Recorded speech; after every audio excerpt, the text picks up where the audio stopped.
أعوذ بالله من الشيطان الرجيم بسم الله الرحمن الرحيم والصلاة والسلام على نبينا محمد وعلى آله وصحبه أجمعين أما بعد. Okay. তো তাজকিয়াতুন নফস মানে হচ্ছে কি নফসের পরিশুদ্ধি। এটা তো আমরা সবাই এখন আসলে আলহামদুলিল্লাহ আলহামদুলিল্লাহ মোরলেস আমরা সবাই জানি যে নিজেদেরকে আসলে পবিত্র করতে হবে। যা সবার এখন নিজেদের পবিত্রতা আমরা কিভাবে আনবো? আমরা হচ্ছে নিজেদের পবিত্রতা আনবো হচ্ছে by changing our thinking angle, by changing our behaviour, by changing our talking pattern. মানে অনেক সময়ই আমরা মনে করেন এরকম হয়, আমি মনে করেন আমি খুবই রাফ টকিং একটা মানুষ। রাফ টকিং মানে আমি কি মনে করেন যে কথা বললে মনে হয় যে ঝগড়া করতেছি, মানে এখনো আছে। তার মানে বুঝেন আগে কি পরিমাণ ছিল। তো আগে অনেক বেশি রাফ ছিল কথাবার্তা। তো দেখা গেল যে আমি যখন মার্জা মার্জান না, ওটা হচ্ছে তাজউইদ বেড ইজি, মালয়েশিয়ান একটা অর্গানাইজেশন। ওইখানে যখন আমি টিচার্স ট্রেনিং করতে গেলাম, তখন আমি মানে আমাকে বলতেছিল ওরা যে যখন আমরা এটারে কি বলে যে আম, মানে কারেকশন দেওয়ার একটা ক্লাস ছিল। সেখানে যখন আমি কারেকশন দিতাম তখন তারা বলতো যে তোমার কারেকশন সবই ঠিক আছে, but the way you are talking it is not correct. তো বলতেছে তুমি খুবই রেসলেস, খুবই অস্থির। তো পরে আমাকে বললো যে পরে বললাম যে আমি আসলে ছোটবেলা থেকে এমন। তখন ওরা একটা কথা বলছিল, আমার খুব ভালো লাগছে কথাটা। বলছে, from your childhood you are like this, that doesn't mean that you can not change yourself. আসলে এই কথাটা সত্যিই তাই, যে আমরা ছোটবেলা থেকেই এক ধরনের হইতে পারি, তার মানে এটা না যে আমরা আমাদেরকে চেঞ্জ করতে পারবো না। তো তাজকিয়াতুন নফস জিনিসটাই হচ্ছে কি আমাদের চেঞ্জিং, আমাদের মধ্যকার চেঞ্জ। কতটা চেঞ্জ আমরা আনতে পারি নিজেদের মধ্যে, কতটা আল্লাহ সুবহানাহু ওয়া তাআলার পছন্দের মতো করে আমরা নিজেদেরকে সাজাইতে পারি, নিজেদেরকে গড়তে পারি। হ্যাঁ।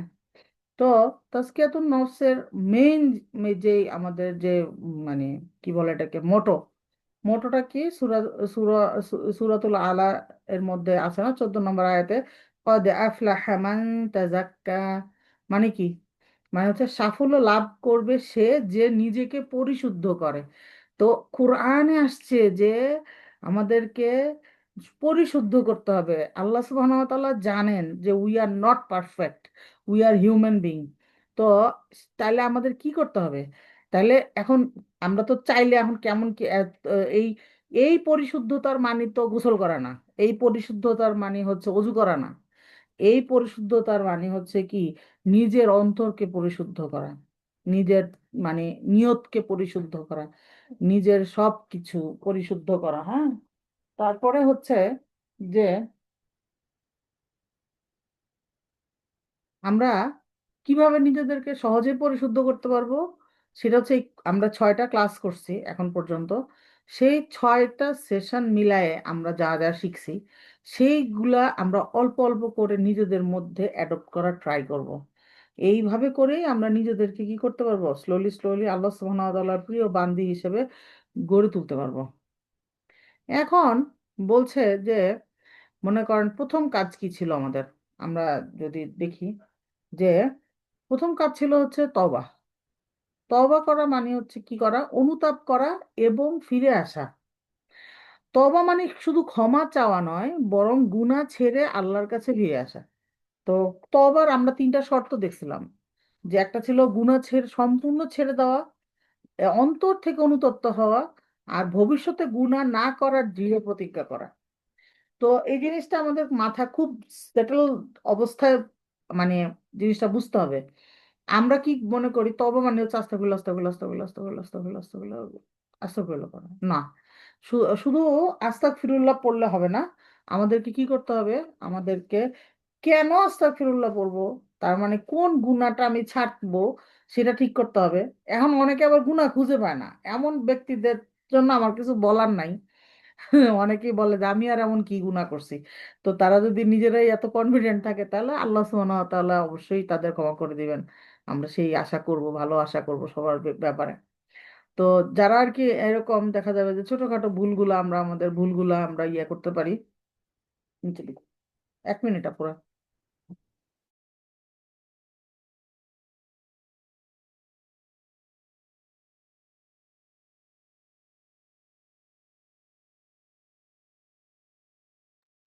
আচ্ছা, তারপরে কি বলছে যে তাহলে গুণা ছেড়ে দিতে হবে। তারপরে কি করতে হবে, এখন গুণা ছাড়লাম, বারবার আমরা একই গুণা রিপিট করতে থাকলাম, তাহলে তো আর গুণা ছাড়া আর না ছাড়ার মতো কোনো পার্থক্য নেই। তাহলে অন্তর থেকে অনুতপ্ত হইতে হবে যে ইয়া আল্লাহ আমি কত খারাপ কাজ করেছি। তারপরে একটা ইম্পর্টেন্ট পয়েন্ট হচ্ছে আমাদের ভবিষ্যতে এই কাজটা আর রিপিট করা যাবে না, এই রকম ভাবে আমাদেরকে কি করতে হবে যে প্রতিজ্ঞা, দৃঢ় প্রতিজ্ঞ হইতে হবে। এখন বলছে যে এখানে হক বলতে, হক নষ্ট করার ক্ষেত্রে দুই ধরনের হক আছে, গুনাহ দুই ধরনের। একটা হচ্ছে কি আল্লাহর হক নষ্ট করার মাধ্যমে আমরা গুনাহ করি, দুই নাম্বার হচ্ছে বান্দার হক। মানে এখন মনে করেন যে আল্লাহর হকের জন্য আমরা আল্লাহ সুবহানাহু ওয়া তাআলার কাছে ক্ষমা চাইবো এবং হচ্ছে সেই হকটা আর কখনো নষ্ট করব না, এইভাবে তো মানে দৃঢ় প্রতিজ্ঞ থাকবো। বান্দার হকের ক্ষেত্রে কি করব, বান্দার হকের ক্ষেত্রে মানুষকে তাদের অধিকারটা ফিরিয়ে দেওয়া জরুরি। তওবা হৃদয় পরিষ্কার করে, আল্লাহর নৈকট্য বাড়ায়, হতাশা দূর করে। মৃত্যু মুহূর্ত এবং কেয়ামতের বড় আলামত পাওয়ার পর, আলামত প্রকাশিত হয়ে যাওয়ার পর তওবা গ্রহণ করা হয় না। এর আগে তওবা, তওবা হচ্ছে কি, এর আগে তওবার দরজা খোলা। তো এইখানে মনে করেন যে বলা হয়েছে, মানে শাইখা বলছিল যে তওবার শর্তগুলো ছিল, 3টা শর্ত ছিল আমাদের, এটা আমরা বললাম। তারপরে বলছে কি যে বান্দার হক, যেটা আল্লাহ সুবহানাহু ওয়া তাআলার হক, তওবার মাধ্যমে আল্লাহ ক্ষমা করে দিবেন। কিন্তু মানুষের হক শুধুমাত্র তওবা দিয়ে শেষ হবে না, বরং সেই মানুষটির প্রতি অন্যায়, করা অন্যায় যেটা আমি করে ফেলছি সেটা ঠিক করতে হবে, জিনিসটা ফেরত দেওয়া বা ক্ষমা চাওয়া, এইসব এইসব অতিরিক্ত কাজও করতে হয়, তাই না? যেমন মনে করেন আমরা কাউকে গীবত করব, গীবত করলাম কারো নামে, তাহলে কি হবে যে তখন তার জন্য ক্ষমা চাওয়া জরুরি। এখন অনেকেই আমাদের মানে ক্লাসে এর আগে আমি এগুলা কোশ্চেন পাইছি, সেখানে মনে করেন যে বলছে যে আপুরা জিজ্ঞেস করছে যে এখন মনে করেন যার জন্য গীবত করছি তাকে যদি গিয়ে বলি যে আমি তো তোমার নামে গীবত করছি, তাহলে তো মাইর খাওয়ার সম্ভাবনা আছে। তো এইরকম মাইর খাওয়ার যেসব জায়গায় সম্ভাবনা আছে সেসব জায়গায় আমরা বলবো না যে তোমার নামে আমি গীবত করছি, কিন্তু আমরা কি করব, এমনিতেই তার কাছ থেকে ইন জেনারেল ক্ষমা চেয়ে নেব। যদি সে মারা যায় থাকে, যে সে মরে গেছে, এখন তার আমি কই পাবো ক্ষমা চাওয়ার জন্য, তাহলে আমরা তার নামে দান সাদাকা করে দিব। তারপরে হচ্ছে আল্লাহ সুবহানাহু ওয়া তাআলার কাছে তার জন্য অনেক অনেক দোয়া করব। ঠিক আছে? আমরা দেখবো হিসলুল মুসলিমে দেখবেন দোয়া আছে যে কোনো মুসলিমকে গালি দিলে তার জন্য দোয়া, এরকম একটা হেডিং এ একটা দোয়া আছে, সেই দোয়াটা আমরা মুখস্থ করব, সেই দোয়াটা আমরা করব কন্টিনিউয়াসলি। হ্যাঁ, তারপরে এখন বলছে যে তওবা কেন গুরুত্বপূর্ণ, কারণ আমরা সবাই আসলে কি হইতে চাই, জান্নাতে যেতে চাই এবং দুনিয়াতে আল্লাহর কাছাকাছি থাকতে চাই। তওবা আমাদেরকে আল্লাহর কাছে আরো নিকট করে দেয়, আরো কাছাকাছি করে দেয়। আল্লাহ সুবহানাহু ওয়া তাআলা পছন্দ করেন যে আমরা তওবা করব। এইটা আমাদেরকে নতুন করে শুরু করার সুযোগ দেয়, যে একটা কাজ আমি তওবা করলাম, আমি আর করব না এই কাজটা, বা এই খারাপ কাজটা করব না, তাহলে কি হচ্ছে, একটা নিউ স্টার্টিং করতে পারছি আমরা। তারপরে কি বলছে যে আমাদের নফসকে পরিষ্কার করে, মনকে নম্র করে। ইস্তেগফার, আমরা কি জানি যে আমাদের হার্টের মধ্যে একটা করে দাগ পড়ে আমরা যখন খারাপ কাজ করি, একটা করে তওবা করলে কি হয়, সেই দাগ একটা করে ডিলিট হয়। এখন আমাদের এত খারাপ কাজ হয় আমাদের দ্বারা, দেখা যায় যে দাগ দিতে দিতে দিতে দিতে কালো হয়ে গেছে আমাদের হার্ট, এবং সেই হার্টটা এতই শক্ত যে আল্লাহর ভয়ে চোখে পানি আসে না, আল্লাহর ভয়ে, আল্লাহর ভালোবাসায় চোখে পানি আসে না, দোয়া করতে চাই না, খারাপ কাজ করলে খারাপ লাগে না, ভালো কাজ করলে খুশি লাগে না। অন্তরের মধ্যে আমাদের এই যে নামাজের রক্ত চলে যায়, নামাজ পড়ি না, কিন্তু মনের মধ্যে কোনো ধরনের কোনো গিলটি ফিলিংস হয় না।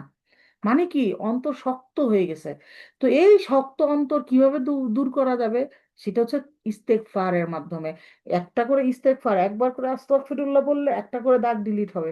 তো এরকম করে আমরা হিউজ অ্যামাউন্টের ইস্তেগফার যখন করব, তখন দেখবো আমাদের মনটা দুর্বল হয়ে যাবে, মনটা নরম হয়ে যাবে। তখন দেখা যাবে যে খারাপ কাজ করলে আমাদের মধ্যে একটা আত্ম ও মানে অনুতপ্ত অনুতপ্ত ফিল করব আমরা নিজেরা। তারপরে কি বলছে যে এ, উম, তওবা করাটা কিন্তু আমাদের জন্য ফরজ। হ্যাঁ, কারণ কি, কারণ কোনো মানুষই গুনাহ থেকে মুক্ত না। আল্লাহ আমাদেরকে তওবার সুযোগ দিয়ে রেখেছেন। যতক্ষণ আমরা বেঁচে আছি ততক্ষণ তওবার দরজা খোলা। যেটা আমরা দেখলাম যে দুইটা সময় তওবা গ্রহণ করা হবে না।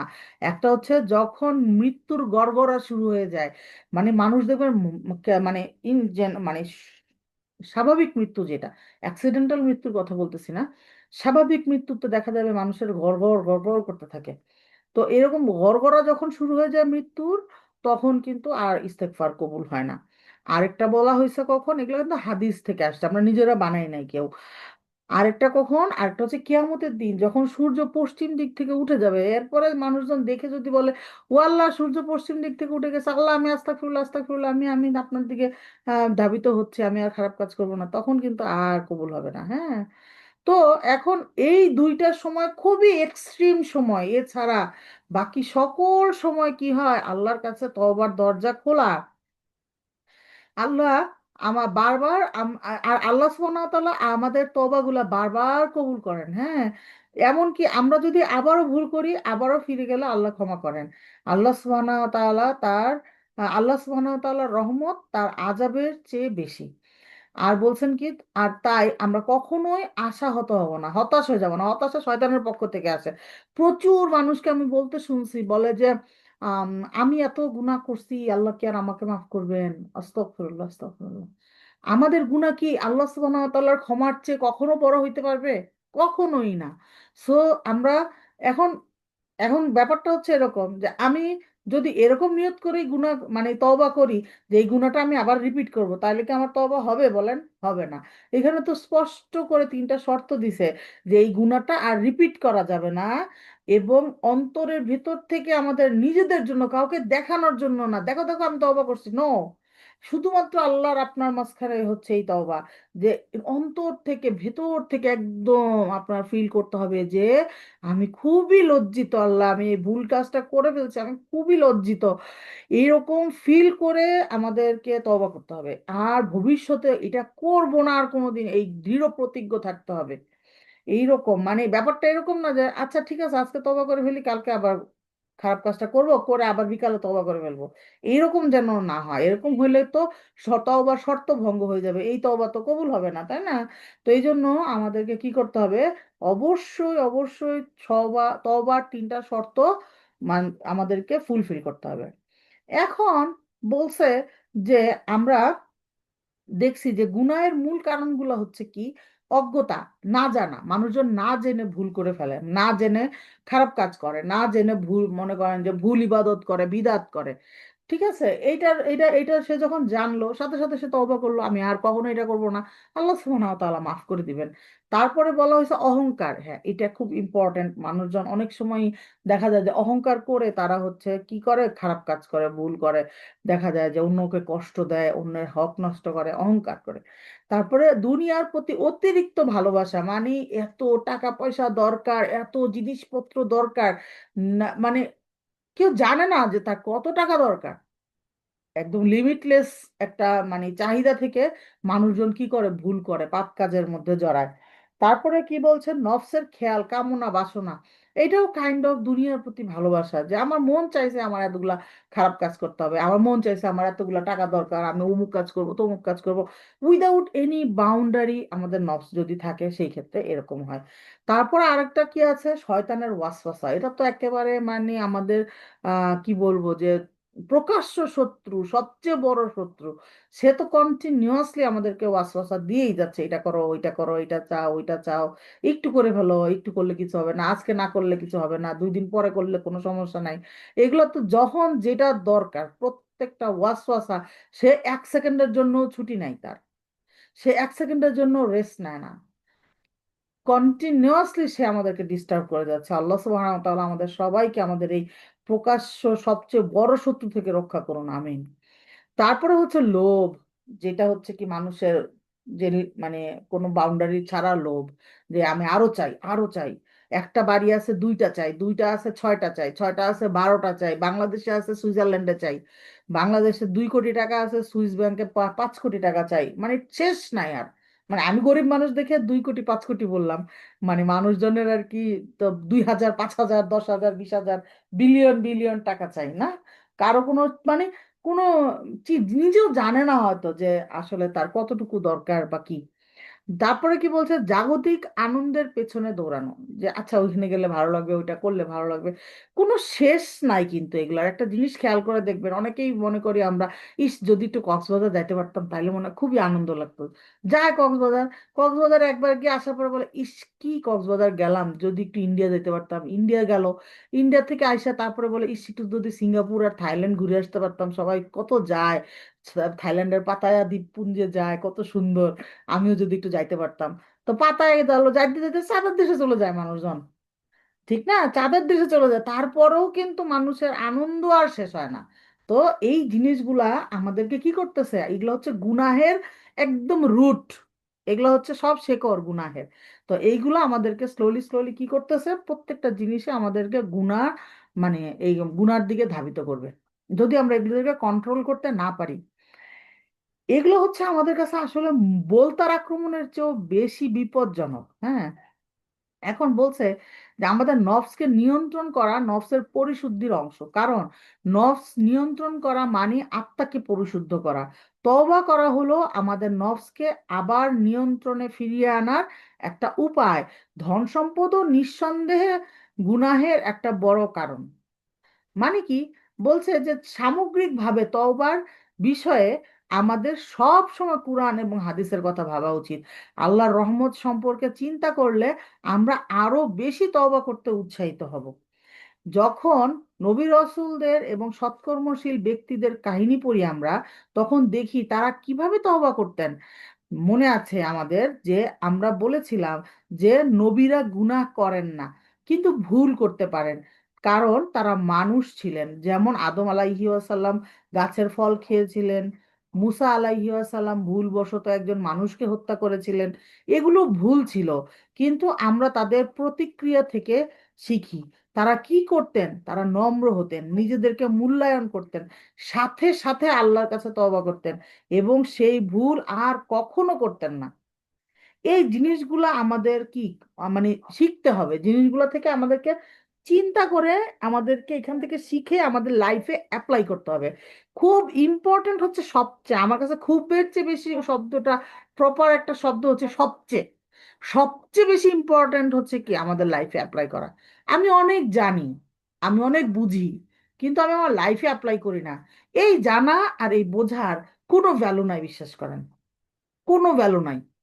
এর চেয়ে আমি কম জানি, কম বুঝি, কিন্তু আমি আমার লাইফে যতটুকু জানি অ্যাপ্লাই করি। তো সেইটা আল্লাহর কাছে বেশি প্রিয়, কারণ কমপ্লিটেড, আপনার চেইনটা কমপ্লিট হইল, যে আমার জানা, বোঝা এবং মানা তিনটা কমপ্লিট হয়েছে। যদি অনেক বেশি জানলাম কিন্তু মানলাম না, তাহলে এটা ইনকমপ্লিট। সো এই জন্য আমরা জানার সাথে সাথে মানার চেষ্টা করব। হ্যাঁ, তারপরে বলছে আমাদের উচিত তাদের অনুসরণ করা। আমাদের মনে রাখতে হবে, গুনাহ হৃদয়কে অন্ধকার করে, অপরাধ বোধে ভরিয়ে দেয়, আল্লাহ থেকে দূরে সরিয়ে দেয়। এর বিপরীতটা হলো তওবা, কারণ তওবা আলো আনে, শান্তি আনে এবং আল্লাহর কাছে আমাদেরকে আরো নিকটবর্তী করে। তাই ইনশাআল্লাহ আমরা সবাই কি করব, যে তওবা করব, যে যেই যেই ভুলটাই করছি এটা আমাদের একটা অভ্যাসের মধ্যে নিয়ে আসবো আমরা, যে রেগুলার বেসিসে তওবা করব, প্রতিদিন রাতে শোয়ার আগে চিন্তা করব যে কি কি ভুল করছি, সেইগুলো আমি কোনগুলো আমি একদম বাদ দিয়ে দিতে পারি সেগুলো বাদ দিয়ে দিব, সেইগুলা থেকে আর কখনো করব না। সেই একটা মানে আমাদের যে একটা কি বলে এটাকে, যে একটা প্রতিজ্ঞাবদ্ধ হওয়া, সেই প্রতিজ্ঞাবদ্ধ হইতে হবে আমাদেরকে। হ্যাঁ, তো আমরা অভ্যাস করব, প্রতিদিন নিজের আমলের উপর চিন্তা করব এবং নিয়মিত ইস্তেগফার করব। কারণ নবী সাল্লাল্লাহু আলাইহি ওয়াসাল্লাম প্রতিদিন 100 বার তওবা করতেন, কখনো বা তার চেয়ে বেশি। তাহলে আমরা আজকে থেকে নিয়ত করে ফেলবো যে আমরা ব্যক্তিগতভাবে আমরা লিখতেও পারি যার যার মতো করে, এটা কাউকে দেখাইতে হবে না। আমরা কি করব, নিজেরা নিজেদের জন্য লিখতে পারি, করে তারপরে আমরা কি করব, যে ভুলগুলো যেন আর রিপিট না হয় সেটা চেক করার জন্য, যে আমরা যে ভুলগুলো আর করি নাই, এবং আমরা ইস্তেগফার করব। এখন বলছে যে নিরবিচ্ছিন্নভাবে আমাদেরকে যদি তওবা করতে হয়, সেই ক্ষেত্রে আমরা টানা 10 বার, 100 বার, 200 বার, 300 বার, এটা ফিক্স করার কিছু নাই। আমরা হচ্ছে নির্দিষ্ট অ্যামাউন্টে করতে পারি, যে রাতের বেলা 100 বার করলাম, অথবা সকালে করলাম, সন্ধ্যায় করলাম, অথবা সকালে আর রাতে করলাম, অথবা দুপুরে করলাম, হোয়াট এভার ইট ইজ। মানে আমরা হচ্ছে যে একটা আম, অভ্যাস করে ফেলতে পারি একটা টাইমিং এর মধ্যে, হ্যাঁ। তারপরে কি বলছে, ইনশাল্লাহ বেশি ইস্তেগফার এবং তওবার নিয়ত করব আমরা, কারণ সত্যিকারের তওবা আমাদের হৃদয়কে বদলে দিবে, চরিত্রকে সুন্দর করবে, আমাদেরকে নম্র করবে, আল্লাহর উপর নির্ভরশীল করবে আমাদেরকে। দৈনিক তওবা করলে আমরা আমরা দিনে আরো দৃঢ় থাকবো। এর পরে কি হচ্ছে, যে আমরা ভুল করার আগে আমাদের মনে পড়বে যে ও ও এটা ভুল ছিল, আর করা যাবে না। আর আমরা কি করব, আমরা হচ্ছে সালাতুত তওবাও করতে পারি। এটা এমন না যে এটা ম্যান্ডেটরি করে নিব, ম্যান্ডেটরি না, এটা 2 রাকাত এমনি সাধারণ নামাজ পড়ে আল্লাহর কাছে বললাম যে আল্লাহ ভুল হয়ে গেছে, মাফ করে দেন। ক্ষমা চাইতেই পারে আমরা আল্লাহর কাছে, হ্যাঁ, এটা কোনো ম্যান্ডেটরি বিষয় হিসেবে আমরা যদি ধরে নিই, সেই ক্ষেত্রে আবার এটা কি হয়ে যাবে, বিদাত হয়ে যাবে, ম্যান্ডেটরি ধরা যাবে না, হ্যাঁ। তো আমরা হচ্ছে যে এটা একটা ওয়ে আউট করতে পারি আর কি। তারপরে বলছে কি, যে এইটা আমাদের হৃদয়কে নতুন করে সুরক্ষা যোগ করবে, আমাদের হৃদয়ে তওবা কবুল হওয়ার সম্ভাবনা বাড়বে। দিনে দিনের সকাল সন্ধ্যার জিকিরে ইস্তেগফার রাখবো আমরা।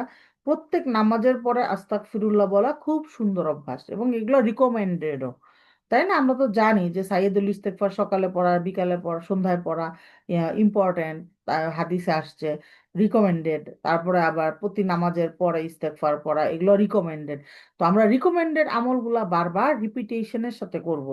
তারপরে কি বলছে, যে আমাদের 1 নম্বরের পরে ছিল হচ্ছে কি সবর এবং শুকর। শুকর মানে কি, শুক্রিয়া আদায় করা, আর সবর মানে ধৈর্য। বলছিল যে সবর হচ্ছে 3 ধরনের।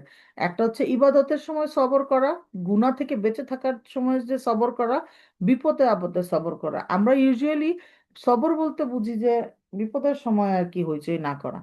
তো বাকি দুইটাও ইবাদত, মানে ভালো সময়ে সবর করা এবং ইবাদতে সবর করা, এগুলোও সবরের মধ্যেই পড়বে। শুকর হচ্ছে কি, যে যখন আমার মানে অন্তর দিয়ে নিয়ামত স্বীকার করা, জিহ্বা দিয়ে আলহামদুলিল্লাহ বলা, এবং শরীর দিয়ে সেই নিয়ামত ইউজ করে ভালো কাজ করা। কষ্টে সবর, সচ্ছলতায় শুকর, এই ভারসাম্য একজন মুমিনকে কি করে, স্থির রাখে। তো এখন বলছে যে সবর যে 3 ধরনের, একটা হচ্ছে কি ইবাদতে ধৈর্য, মানে কি আল্লাহর আদেশ পালনে ধৈর্য ধারণ করা, যেমন সলাৎ পড়া, রোজা রাখা, ভালো কাজগুলা নিয়মিত করা, জিকির আজগার করা। আসলে এইগুলোতে যে সবর লাগে, এই জিনিসটা আমরা কখনো ঠিক মতো ফেস করি না বা ফিল করি না। এটা আসলে আমাদের কি হয় যে দেখেন, আপনার যার যত সবর, তার ইবাদতের কোয়ালিটি তত সুন্দর, ঠিক না? তার ইবাদতের কোয়ালিটি তত সুন্দর হয়। আর যার কম সবর, সে খালি হুড়াহুড়ি করে, তাড়াতাড়ি করে, এই তাড়াতাড়ি করে বলি, এই দৌড়া 5 ওয়াক্ত নামাজ পড়তে হবে, আয় হায় তাড়াতাড়ি করতে হবে, পড়লেও তারা এরকম অস্থিরতার মধ্যে পড়ে। আর যার ইবাদতের মনে করেন যার হচ্ছে সবর বেশি, তারা হচ্ছে সুন্দর করে, সুন্দর সবকিছু অস্থিরতা ছাড়া পড়তে পারে। এরপরে বলছে গুনাহ থেকে দূরে থাকার ধৈর্য, যেমন হারাম থেকে বাঁচা, খারাপ অভ্যাস দমন করা, যে আমার খুব খারাপ কাজ করতে ইচ্ছা করতেছে কিন্তু আমি করব না, আল্লাহকে ভালোবেসে করব না, আল্লাহ সুবহানাহু ওয়া তাআলা নিষেধ করছেন এটা করতে, আমি এটা করব না, শুধুমাত্র এবং শুধুমাত্র আল্লাহর খুশির জন্য। তো এই যে একটা মানে গুনাহ থেকে দূরে থাকার একটা ইচ্ছা, যে কেউ বলতেছে চলো পিকনিকে যাই, ওই যেখানে ছেলে মেয়ে সব একসাথে কিলমিল কিলমিল করবে, এরকম জায়গায় আমার খুব ইচ্ছা করতেছে যাইতে, কারণ আমি আমার খুব প্রিয় প্রিয় সব ফ্রেন্ড বা সিনিয়র জুনিয়র ফ্রেন্ডরা আসবে। তো আমি সেখানে যাইতে চাই, কিন্তু আমি আল্লাহর জন্য যাব না। আল্লাহ বলছেন যে এরকম জায়গায় যাওয়া নিষেধ, ছেলে মেয়েরা একসঙ্গে কথাবার্তা বলবে, এরকম জায়গায় যাওয়া যাবে না, বা হচ্ছে যে অনুৎসাহিত করা হয়েছে। সো আল্লাহ অখুশি হন, আল্লাহ অখুশি হয়, এরকম কোনো কাজ আমি করবো না। তো এইরকম করে যদি হারাম থেকে বেঁচে থাকার যে একটা মানে সবর, আমি সবর করলাম আল্লাহর জন্য, আল্লাহর খুশির জন্য, সেই সেটাও কি হচ্ছে কি গুনাহ থেকে দূরে থাকার জন্য যে সবর সেটা। আর কষ্ট এবং পরীক্ষার সময় যেটা, সেটা হচ্ছে কি এই হার্ডশিপ, মানে হচ্ছে কি যে আমাদের কঠিন সময়ে সঠিকভাবে আমাদেরকে প্রতিক্রিয়া দেখাতে হবে। এখন মনে করেন ইন মানে ইউজুয়ালি কি হয় বাংলাদেশে বা উপমহাদেশে মানুষজন বেশি ইমোশনাল। তারা একটু পরীক্ষা মানে এমনি ভালো থাকলে ভালো, আর যদি খালি একটু পরীক্ষা চলে আসে তাইলেই তো হ্যাঁ আল্লাহ খালি আমাকেই দেখে, আমাকেই খালি পরীক্ষা করে, এরকম নানান ধরনের বাজে কথায় আমাদের মাথা ভর্তি হয়ে যায়। তো আমরা কি করব, এই সময় সবর করব, মুখটা বন্ধ রাখবো। যদি মুখটা খালি বন্ধ রাখতে পারি, কিভাবে মুখ বন্ধ রাখবো? আমরা কি করি, একটা কিছু হইলেই মানুষজনের ফোন দেওয়া শুরু করি। অমুকরে ফোন দিই, তমুকরে ফোন দিই, যে জীবনে কোনো কাজে আসে না, জীবনে হয়তো আপনার খোঁজ খবর নেয় না কোনো আত্মীয়, কিন্তু দেখা যাবে যে আপনার একটা বিপদের মধ্যে বসে বসে ফোন দিবেন, ফোন দিয়ে আমরা খোঁজ দিই। হ্যাঁ জানো, আমি তো এরকম হাসপাতালে ভর্তি, আমার তো এরকম একটা বিপদ। কি দরকার? ওই বিপদের কথা বলার পরে সে একটা হতাশাব্যঞ্জক কথা বলবে, সঙ্গে সঙ্গেই আমার একটা মুখ দিয়ে বাজে কথা বের হয়ে যাবে। তো এইগুলা থেকে দূরে থাকার জন্য ওই সময়টা চেষ্টা করব আমরা যেন আমরা কারোর সাথে কথা না বলি, কোনো আত্মীয় স্বজনের সাথে কথা বলার দরকার নেই। মানুষজন আসবে, এসে আপনাকে বলবে হয়তো যে হ্যাঁ আমাদেরকে একটু জানালেও পারতি, বিপদে আপদে তো মানুষই মানুষের কাজে আসে, আত্মীয় স্বজন হইলাম কি জন্য, কিছুই জানলাম না। সুন্দর করে একটা হাসি দিয়ে চুপচাপ থাকাই এখানে শ্রেয়। কারণ আমি কেন কথা বলি নাই, আমি কেন জানাই নাই, সেটা আমার রব জানে, আমার আল্লাহ জানে, তাই না? যে আমি গুনাহ থেকে বাঁচার জন্য ভয়ে আমি কথা বলি নাই, যে ওদের সাথে কথা বললেই যদি দুই একটা খারাপ কথা বের হয়ে যায়। তো এই রকম আমরা কি করব, যে কষ্ট যখন হার্ডশিপ আসবে, যখন এক্সাম আসবে আমাদের জন্য, আমরা আল্লাহ সুবহানাহু ওয়া তাআলার কাছে সাহায্য চাবো, শুধু এবং শুধু আল্লাহ। আল্লাহ ছাড়া আর কেউ আমাকে সাহায্য করতে পারবে না। হয়তো কনসোল করতে পারবে সামান্য একটু সময়ের জন্য, না চিন্তা করিস না, সবার জীবনে এরকম ভয়ঙ্কর সময় আসে বা কিছু, এগুলো কিছুই না। একটা মানুষ, সে যদি আমাকে এসে বলে, আমার রিলেটিভ এসে যদি বলে যে আমারও এরকম ভয়ঙ্কর সময় আসছে, কতক্ষণ আর আমার ভালো লাগবে? কতক্ষণ পরে আমার ঠিকই খারাপ লাগা শুরু হবে আমার সিচুয়েশনের জন্য। সো আমরা কি করব, আমরা কন্টিনিউয়াসলি আল্লাহর কাছে সাহায্য চাবো, এবং কি করব, আমরা ধৈর্য ধারণ করব। তারপরে বলছে পরীক্ষার সময় অভিযোগ না করে চিন্তা করা এবং আল্লাহর ফয়সালায় সন্তুষ্ট থাকা, এইগুলোর নামই হচ্ছে সবর। কখনো কখনো আল্লাহ আমাদের দিকে ফিরিয়ে আনতে, আমাদেরকে আল্লাহ তার দিকে ফিরিয়ে আনতে পরীক্ষা দেন, যাতে আমরা বেশি বেশি দোয়া করি, বেশি বেশি ইবাদত করি। এইখানে ইয়াসমিন মুজাহিদের একটা বই পড়ছিলাম, উনি বলছিলেন যে আমরা মানে আল্লাহ সুবহানাহু ওয়া তাআলার কাছে আমরা সাহায্য চাই, যে আল্লাহ আমাদেরকে অমুক দেন, তমুক দেন, এটা দেন, সেটা দেন। একটা ওয়ার্ল্ডলি জিনিস, সাপোজ মনে করেন একটা কলম, একটা কলম আমার খুব প্রিয়, আমি চাইছি আল্লাহর কাছে, আল্লাহ আমাকে সেই কলমটা দিলেন। দেওয়ার পর আমি এত ব্যস্ত হয়ে গেলাম কলমটা নিয়ে, আল্লাহর কাছ থেকে আমি দূরে চলে গেলাম, আমি আর আল্লাহর কাছে চাই না, আল্লাহর সাথে আর কথা বলি না, আমি কলম নিয়েই ব্যস্ত। তারপরে কি হইলো, আল্লাহ সুবহানাহু ওয়া তাআলা আমাকে ভালোবাসেন, এই জন্য আল্লাহ সুবহানাহু ওয়া তাআলা এই কলমটা আমার কাছ থেকে নিয়ে গেলেন, আমি কলমটা হারাই ফেললাম। আমার আবার মনে পড়ে যাবে সাথে সাথে যে আল্লাহ, আমি তো আল্লাহকে ডাকি নাই, আমি তো ভুলে গেছি, আবার আমি আল্লাহকে ডাকা শুরু করব, কন্টিনিউয়াসলি ডাকতে থাকবো ডাকতে থাকবো। তাহলে এটা কি, আল্লাহ আমাকে কেন এই পরীক্ষাটা দিছেন? এই প্রিয় জিনিসটা, এই কলমটা আমার কাছে এত প্রিয় হয়ে গেল, আল্লাহর চেয়ে প্রিয় হয়ে গেল, কিন্তু আল্লাহ তো আমাকে ভুলে যান নাই। আল্লাহ আমাকে তার দিকে ফেরানোর জন্য এই কলমটা নিয়ে গিয়ে পরীক্ষা করলেন। এবং তখন আমি যখন আবার ফেরত গেলাম, এটা হচ্ছে যে সবচেয়ে ভালো ইম্পর্ট্যান্ট একটা ইস্যু, যে আমরা আল্লাহর কাছে ফেরত গিয়েছি। তো এই পরীক্ষাগুলো আল্লাহ সুবহানাহু ওয়া তাআলা কেন দেন? আল্লাহর দিকে আমরা যেন ফিরে আসি, এই জন্য। তারপরে কি বলছে, যে শুকরিয়া আদায় করার ব্যাপারটা, শুকরিয়া আদায় করাটা আমার কাছে মনে হয় সবচেয়ে বেশি কঠিন, সবচেয়ে বেশি কঠিন। কারণ কি, পরীক্ষার সময় তো আল্লাহকে মনে পড়েই, ভালো সময় কিন্তু আল্লাহর আর মনে পড়ে না। আমাদের যে নিয়ামত গুলা, এগুলোকে আমরা গ্র্যান্টেড মনে করি। আমি যে প্রতি রাতে ঘুমাইতে পারতেছি শুয়ে, এইটা যে কত বড় একটা নিয়ামত, আমি কখনো ফিল করেছি? কখনোই করি নাই। আমার মনে আছে, এত বছর বয়স হয়েছে আমার, একটা রাত আমি ঘুমাইতে পারি না জীবনে, সারা জীবনে একটা রাত। আমার এত অস্থির লাগছে, আমি দেখি সবাই ঘুমায়, আমি ঘুমাইতে পারি না, আমার চোখে কোনো ঘুম নাই। এবং পরের 3-4 দিন এই জিনিস আমাকে টানতে হয়েছে, আমার শরীর খারাপ ছিল। তো আলটিমেটলি ঘুমটা কত বড় নিয়ামত। আমাদের যাদের সন্তান আছে, আমরা অস্থির হয়ে যাই, এই রে পোলাপান ডিস্টার্ব করে পাগল বানায় ফেলতেছে। যাদের সন্তান নাই তাদের কথা কখনো ভাবছি? সন্তান যে কত বড় নিয়ামত সেটা কখনো ফিল করছি? করি নাই। আমি ভাত খাইতে পারতেছি, ভাত আমার হজম হচ্ছে, আমার আম্মাকে আমি দেখতেছি, আমার আম্মা ভাত গিলতে পারে না, ওনার মুখে ঘা হয়ে গেছে। তো আলটিমেটলি এই ভাত গিলে ফেলাটা, গিলতে পারাটা ইজিলি, কোনো ধরনের কোনো অবস্টেকল ছাড়া, এটাও যে কত বড় নিয়ামত! সুবহান আল্লাহ! আমরা কখনো এগুলো ফিল করি না, কখনোই না। তো শুক্রিয়া আদায় করাটা আমার কাছে মনে হয় ইট ইজ মোর টাফ। কারণ বিপদে একটা পড়লে মোরলেস সবাই আমরা আল্লাহকে ডাকি, মোরলেস। হয়তো কেউ বেশি ডাকে, কেউ কম ডাকে, এটা অন্য জিনিস, কিন্তু সবাই আল্লাহর কাছে রিটার্ন যায়। কিন্তু শুক্রিয়ার সময়, ভালো সময়ের সময় খুব কম মানুষই আছে যারা আল্লাহ সুবহানাহু ওয়া তাআলার কাছে ফেরত যায় এবং আল্লাহ সুবহানাহু ওয়া তাআলাকে মনে মনে একদম অন্তঃস্থল থেকে থ্যাংক ইউ বলে, শুক্রিয়া আদায় করে, আলহামদুলিল্লাহ বলে। তো এই জন্য আমরা এই কঠিন কাজটা আমরা আজকে থেকে জানলাম, আজকে থেকে করবো ইনশাল্লাহ, ইনশাল্লাহ চেষ্টা করব। তো বলছে যে শুক্রিয়া মানে হচ্ছে কি আল্লাহর অনুগ্রহের প্রতি কৃতজ্ঞ থাকা। শুক্রিয়া তিন ভাবে করা হয়।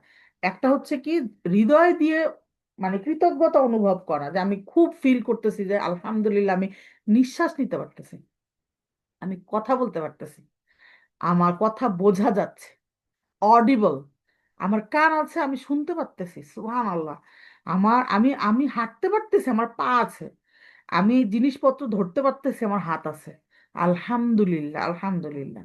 তো এই জিনিসগুলো আমরা প্রত্যেকটা জিনিসের জন্য আল্লাহ সুবহানাহু ওয়া তাআলার কাছে শুকরিয়া আদায় করব অন্তর থেকে, জিহ্বা দিয়ে আলহামদুলিল্লাহ বলা, এবং আল্লাহ সুবহানাহু ওয়া তাআলার এই নিয়ামত গুলাকে সাথে সাথে রিমাইন্ড করা মাথার মধ্যে, যে হ্যাঁ এইটা নিয়ামত, এইটা নিয়ামত, আলহামদুলিল্লাহ। এরপরে কি করতে হবে, তিন নাম্বারটা হচ্ছে শরীর দিয়ে। শরীর দিয়ে কি, এই যে আল্লাহ সুবহানাহু ওয়া তাআলার নিয়ামত, এইটাকে আমি আমার মানে ভালো কাজে ব্যবহার করতে হবে, সৎ কাজে ব্যবহার করতে হবে, অন্যকে সাহায্য করতে ব্যবহার করতে হবে। এখন আল্লাহ সুবহানাহু ওয়া তাআলা আমাদেরকে জিহ্বা দিয়েছেন, আমি জিহ্বা দিয়ে সারাদিন মিথ্যা কথা বলি, তাহলে কি আমার এটা শুকরিয়া আদায় হইলো? হয় না।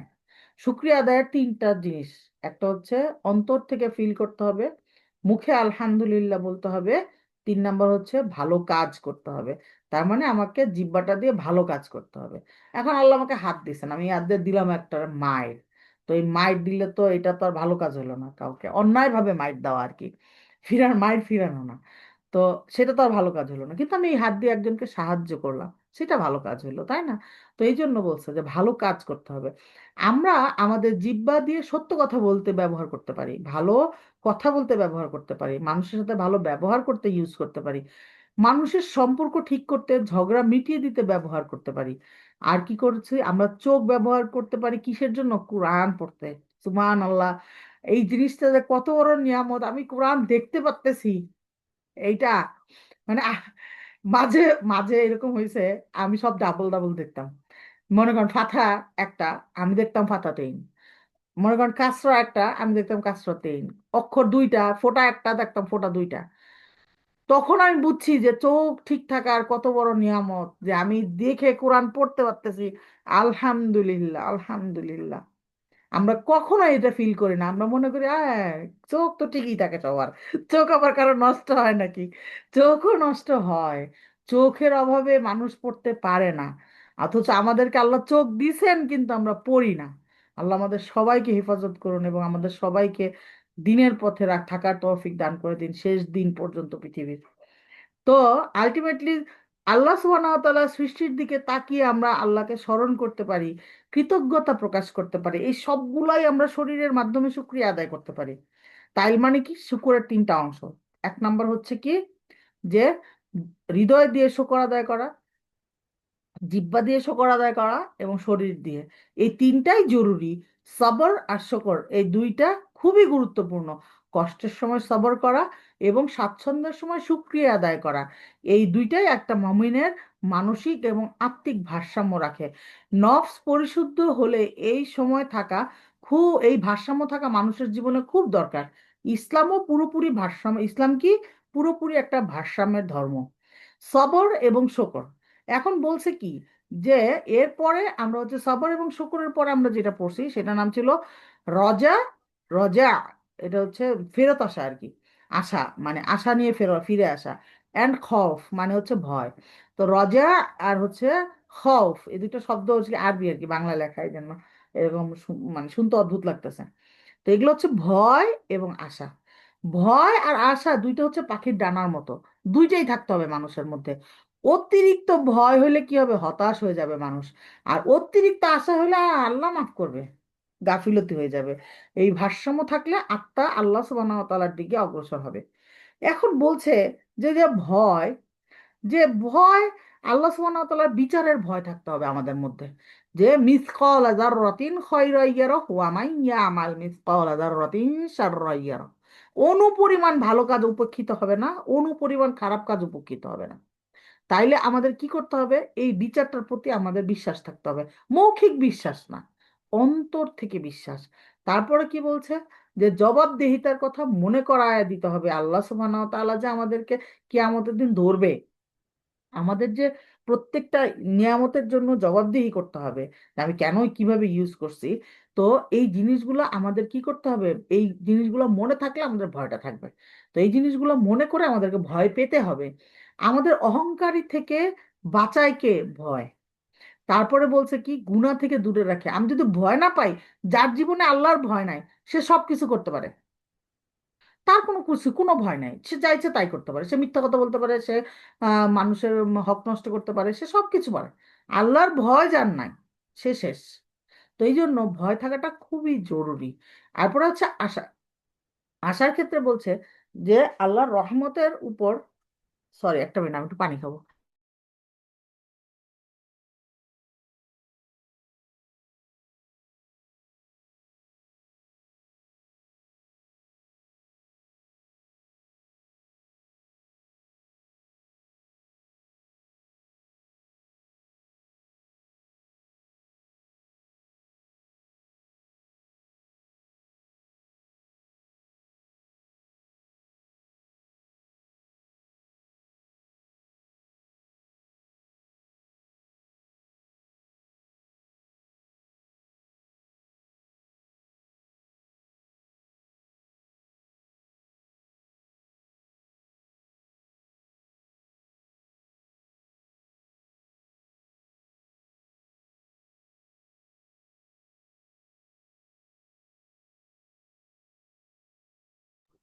সরি।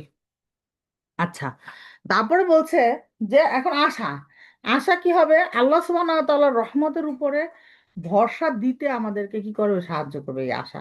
ইতিবাচক থাকতে অনুপ্রাণিত করে, ভালো কাজ করতে উৎসাহিত করে। যে হ্যাঁ, আমি ভালো কাজ করলে আল্লাহ সুবহানাহু ওয়া তাআলা আমাকে ক্ষমা করে দিবেন, ইনশাল্লাহ ইনশাল্লাহ। এখন অতিরিক্ত ভয় আসলে আমাদেরকে কি করে, অতিরিক্ত ভয় আমাদের মধ্যে হতাশা তৈরি করে। হতাশ হইতে আল্লাহ সুবহানাহু ওয়া তাআলা কোরআনে আমাদেরকে নিষেধ করছেন।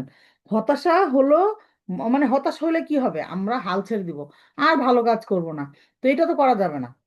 আবার আমরা যদি বেশি মনে করেন যে আশা করে ফেলি, যেমন আমি দেখছি আমাদের সোসাইটিতে এমন মানুষ আছে না, যে যারা বলে হ্যাঁ মুসলমান যখন হয়েছি একদিন তো জান্নাতে যাবই, নবী সাল্লাল্লাহু আলাইহি সাল্লাম আমাদেরকে জান্নাতে নিয়ে যাবেন।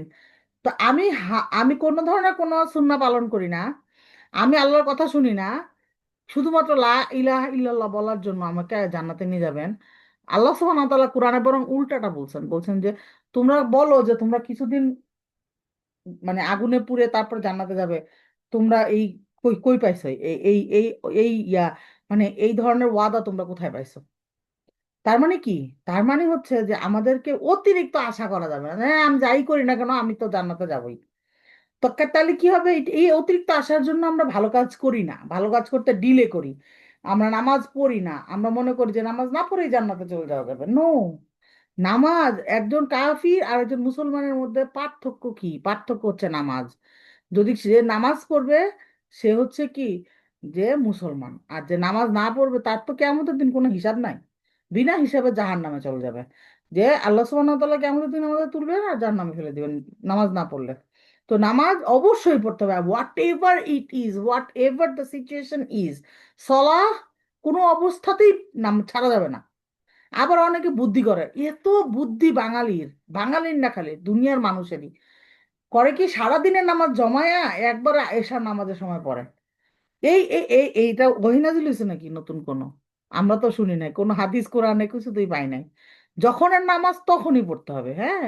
সারাদিনেরটা জমায়া এশার চলার সময় পড়লে যদি হইতো, তাহলে তো সারাদিনের নামাজ একবারই পড়তে হইতো। তাহলে তো আর সারাদিন নামাজের মানে ইয়ে আসতো না, নির্দেশ আসতো না। তো এই জন্য এগুলো বুদ্ধি আমরা খরচ করব না। বুদ্ধি না খরচ করে এইখানে আমরা কি করব, যখনেরটা তখন পড়ার চেষ্টা করব। তারপরে কি বলছে, যে আশা আর ভয় এই দুইটা, বলছে যে অতিরিক্ত আশা কি করবে, আমাদের মনে গাফিলতি আনবে। তো গাফিলতি আনলে কি করব, আমরা ভাববো আল্লাহ তো ক্ষমা করবেই, পরে তওবা করব, এখন যা খুশি একটু করে নেই। তারপরে এটা খুবই বিপজ্জনক, কারণ আমরা জানি না আমরা কে কতদিন বাঁচবো। তাই আশা আর ভয় এই দুইটা সমানভাবে থাকা দরকার, পাখির দুইটা ডানার মতো, দুইটাই আত্মাকে আল্লাহর দিকে উঠতে সহায়তা করবে। এই ছিল আমাদের হচ্ছে আশা আর ভয়। আমি জানি না, আসলে টাইম নাই, আমি কি শেষ করতে পারবো কিনা। হোয়াট এভার ইট ইজ, আল্লাহ সহজ করে দেন। আল্লাহ আল্লাহুম্মা লা সাহলা ইল্লা মা জাআতাহু সাহলা ওয়া আনতা তাজআলুল হাজনা ইযা শি'তা সাহলা। ইনশাআল্লাহ শেষ হয়ে যাবে। তো এখানে বলছে জুহুদ এন্ড ফাকর, এটা ছিল আমাদের 4 নম্বর টপিক। না এখন হাত তুলে, হাত তুলেন না এখন, এখন কিছু বলতে দেওয়া যাবে না আর কি, পরে লাস্টে আমরা যদি টাইম পাই তখন বলবো না। তো জুহুদ এবং ফাকর, সরলতা এবং অভাব।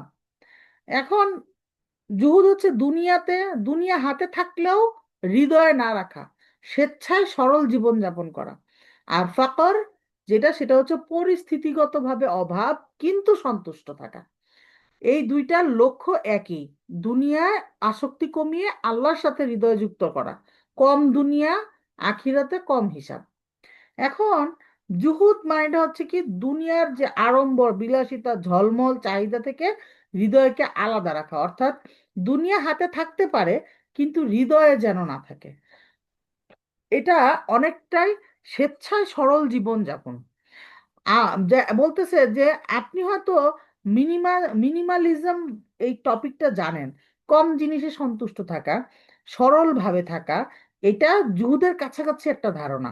জুহুদ মানে এইটা না যে আপনাকে অবশ্যই গরিব হইতে হবে, বরং এটার অর্থ হচ্ছে অল্পে সন্তুষ্ট থাকা, আল্লাহর উপর বেশি ভরসা করা এবং দুনিয়ার জীবনকে লক্ষ্য না বানানো।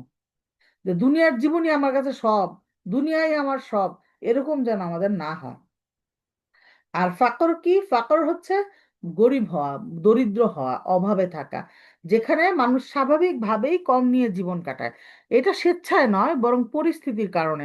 যেমন কেউ গরিব পরিবারে জন্মেছে, বা জীবনের কোনো লেভেলে এসে মানুষের কষ্ট এসে গেছে। তবে ইসলামের নির্দেশ কি, অভাব থাকলেও সন্তুষ্ট থাকতে হবে, আল্লাহর ফয়সালার সাথে রাজি থাকতে হবে। কিন্তু তার মানে এটা না যে কেউ কাজ যে কাজ করা যাবে না। মানুষকে চেষ্টা করতে হবে, রিজিক খুঁজতে হবে। হ্যাঁ, এখন আমরা এরকম চিন্তা যেন, এগুলো হচ্ছে নেগেটিভ চিন্তা, কমপ্লেক্স চিন্তা, যে হ্যাঁ আমি আর কাজ করব না, আমাকে তো জুহুদ, জুহুদ প্র্যাকটিস করব, কাজ না করে জুহুদ প্র্যাকটিস করব না।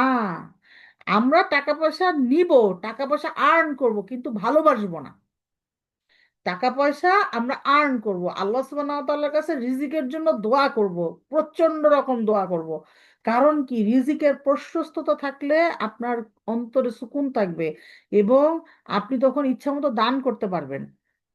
ঠিক না? এখন মনে করেন যে আমি এগুলো কিছুই করলাম না, আমি জুহুদ প্র্যাকটিস করতে গিয়ে, মানে মানুষ এটা ভুল করে আর কি, যে আমি জুহুদ প্র্যাকটিস করবো বলে কাজ কমায় দেয়, রিজিকের প্রশস্ত, রিজিকের তালাশ করে না।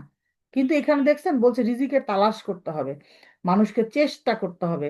যে আমি ইচ্ছাকৃতভাবে ফকির হয়ে যাই নাই, একটা হচ্ছে এক্সাম হয়েছে, এক্সামে ফকির হয়ে গেছি, ওকে আলহামদুলিল্লাহ। কিন্তু আমি কাজ করলাম না, শুয়ে থাকলাম, তাইলে তো আমি স্বেচ্ছায় ফকির হয়ে গেলাম, তাইলে তো আর আমার পরীক্ষা না এটা, তাই না? বরং আরো আমি বড়লোক হইলে তাইলে কি হবে, আমি আমার মুসলিম ভাইদের সাহায্য করতে পারবো, আমি আল্লাহর ইবাদত করতে পারবো। আমার যদি টাকা না থাকে আমি হজে যেতে পারবো? পারবো না। হজ তো আর আমার জন্য টাকা না থাকলে ফরজই হবে না। তো আমি একটা ফরজ ইবাদত তো ফরজ হওয়ার আগে করা যাবে না, ঠিক না? তো আমার যদি টাকা না থাকে তাহলে আমি কোনোদিন হজ করতে পারবো না, তাহলে আমাকে টাকা থাকতে হবে, আমার উপর হজ ফরজ হতে হবে, তারপরে আমি এই ইবাদত করতে পারবো। আমার যদি গোল্ড না থাকে আমি জাকাতের ইবাদত করতে পারবো না। সো আমাকে কি করতে হবে, রিজিকের প্রশস্ততার জন্য দোয়া করতে হবে, তাহলে আমাকে অনেক গোল্ড দেন, আমি যেন অনেক জাকাত দিতে পারি। আলহামদুলিল্লাহ, আমরা এইভাবে দোয়া করব। উল্টে করি আমরা, ইস এতগুলা গোল্ড, আল্লাহ কতগুলা জাকাত দিয়ে দিতে হবে, ইস এতগুলা টাকা দিয়ে দিতে হবে মানুষকে।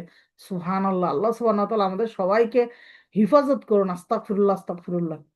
যে আমরা একটা ইবাদত করতে পারতেছি, আলহামদুলিল্লাহ, আল্লাহ আমাকে এই সুযোগ দিছেন।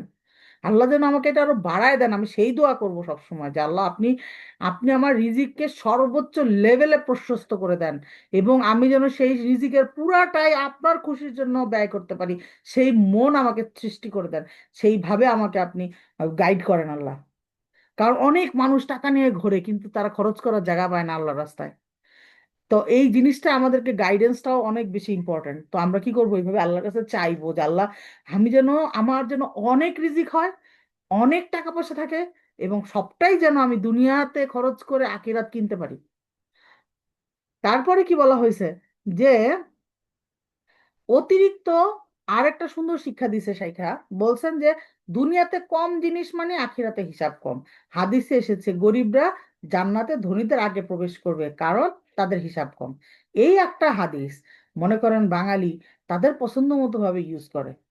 গরিব মানুষ নামাজ পড়ে না, সারাদিন চিল্লাচিল্লি করে, আমার এত গরিব, এত টাকা নাই, পয়সা নাই, সারাদিন ভিক্ষা করে, আর তার মনে আশা সে গরিব তাই সে জান্নাতে চলে যাবে। ঘটনাটা কি সেটা? ঘটনা তো সেটা না যে সে গরিব। ঘটনা হচ্ছে তাকে গরিব হওয়ার সাথে সাথে আল্লাহ শুক্রিয়া আদায় করতে হবে, তাকে ভিক্ষা করা যাবে না। তারপরে কি হচ্ছে, তাকে সন্তুষ্ট হৃদয় নিয়ে থাকতে হবে, তাকে আল্লাহর হুকুম হাকাম সব যা একজন ধনী পালন করে সব তাকে পালন করতে হবে। তখন সে জান্নাতে 100 বছর, 500 বছর, 10,000 বছর আগে যাবে। কিন্তু গরিব মানুষ নামাজ পড়ে না, 5 ওয়াক্ত। 5 ওয়াক্ত নামাজ পড়া তো আর বাংলাদেশে বিশেষ করে যেখানে মুসলিম, মানে মুসলিম প্রধান কান্ট্রি, এইখানে তো নামাজ পড়া শেখার জন্য আমার তো আর কোথাও যাইতে হয় না যে হ্যাঁ আমি তো নামাজই পড়তে পারতেছি না। এখানে ইচ্ছা করলেই নামাজ পড়া শেখা যায়। যে নামাজ পড়ে না, গরিব মানুষ নামাজ পড়ে না, গরিব মানুষ রিক্সাওয়ালা, সে রোজা রাখে না, তাইলে কি হবে?